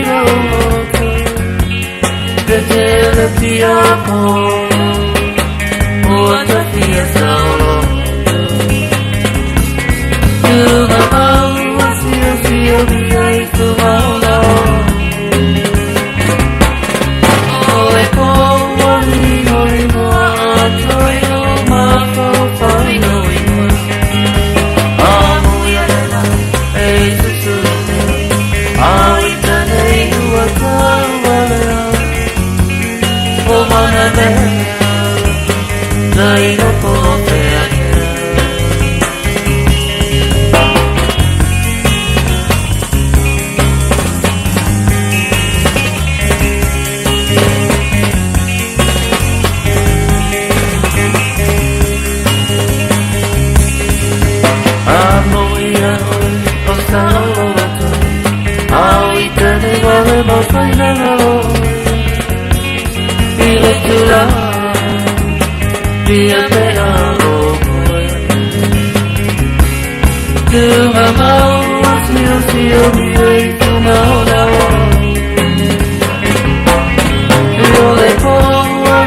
You're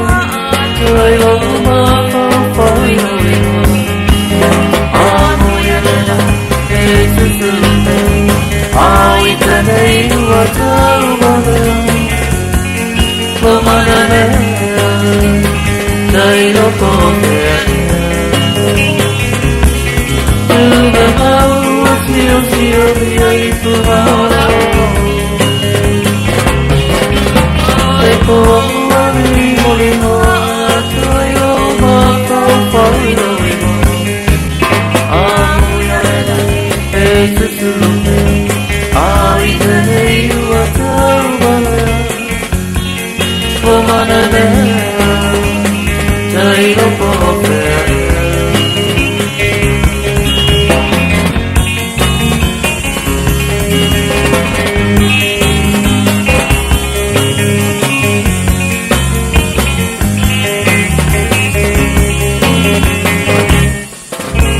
Penino tia whau manisi na o whātunga mō tātou i le nei fui vanga la fiafia mesio le tautua le Radio Samoa sfuli mai watolu amo ina ua toe se fulu ma le tasi minute le tutoa na tālo leo le tula sfulu ia manatu toe paufu ina o tātou minute le tutoa o le tātou porklame ia ona tātou wha vai e fo i leo le nei vanga la fiafi ai le pata le muava lo fatu whaftai le fata se mai lungo le tātou porklame le tato YouTube channel le ngata fo ilea Selina Siosi alo fatu whaftaile mafuta mai le ulua ia lii Luisa Fuimono Ayu ia Cecilia Tuinga Mala Amelia Mikaele ia lofa tele mo o tauti na ngā wang le ngata fo ilea ia ona ia tato pa ngā masani lava fo i Rita tongia tama ia manuia tele mano longo le neia fiafio fea ngai mo o tau ia le ngata fo ileona i porklame wha ngā solo ia male tautua ale Radio Samoa se furulima iwa tolu a mo. Ia wo manatu o le tawarunga ina o le tātou porkalame le neia fiafia nga le leile atua ia mo o to umalava anga le leifo ile atua i malolonga ia meise o whiau mga luenga ile ala usua ile asua tai au tātou whiroa ile aso frawaile ile lofa malanga le leio le atua. Wha mangalo se wha matalanga o le tautamali tau iena i fale falo le tua wha mangalo mai le tua o na sauti whanua se wha soi fui. Te atua ai fia Loa lo fa valea Ua e tuyo totoga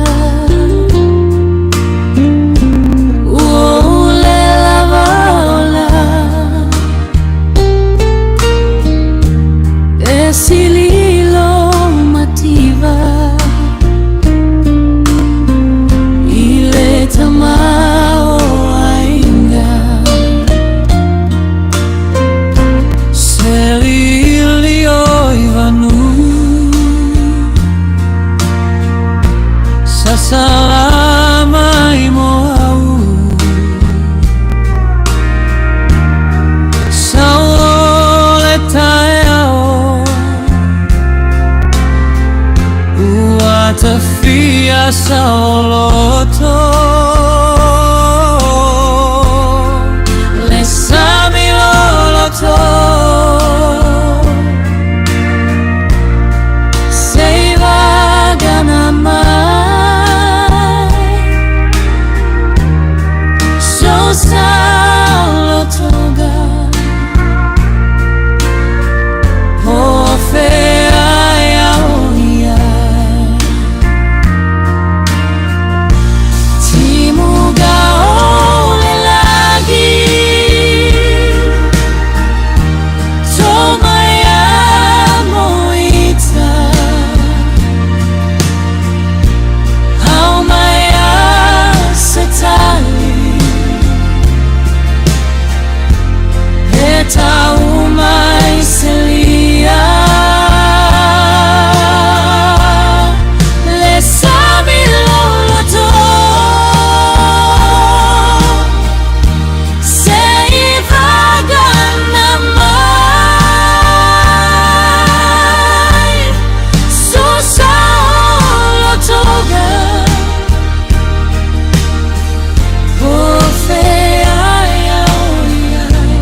se ta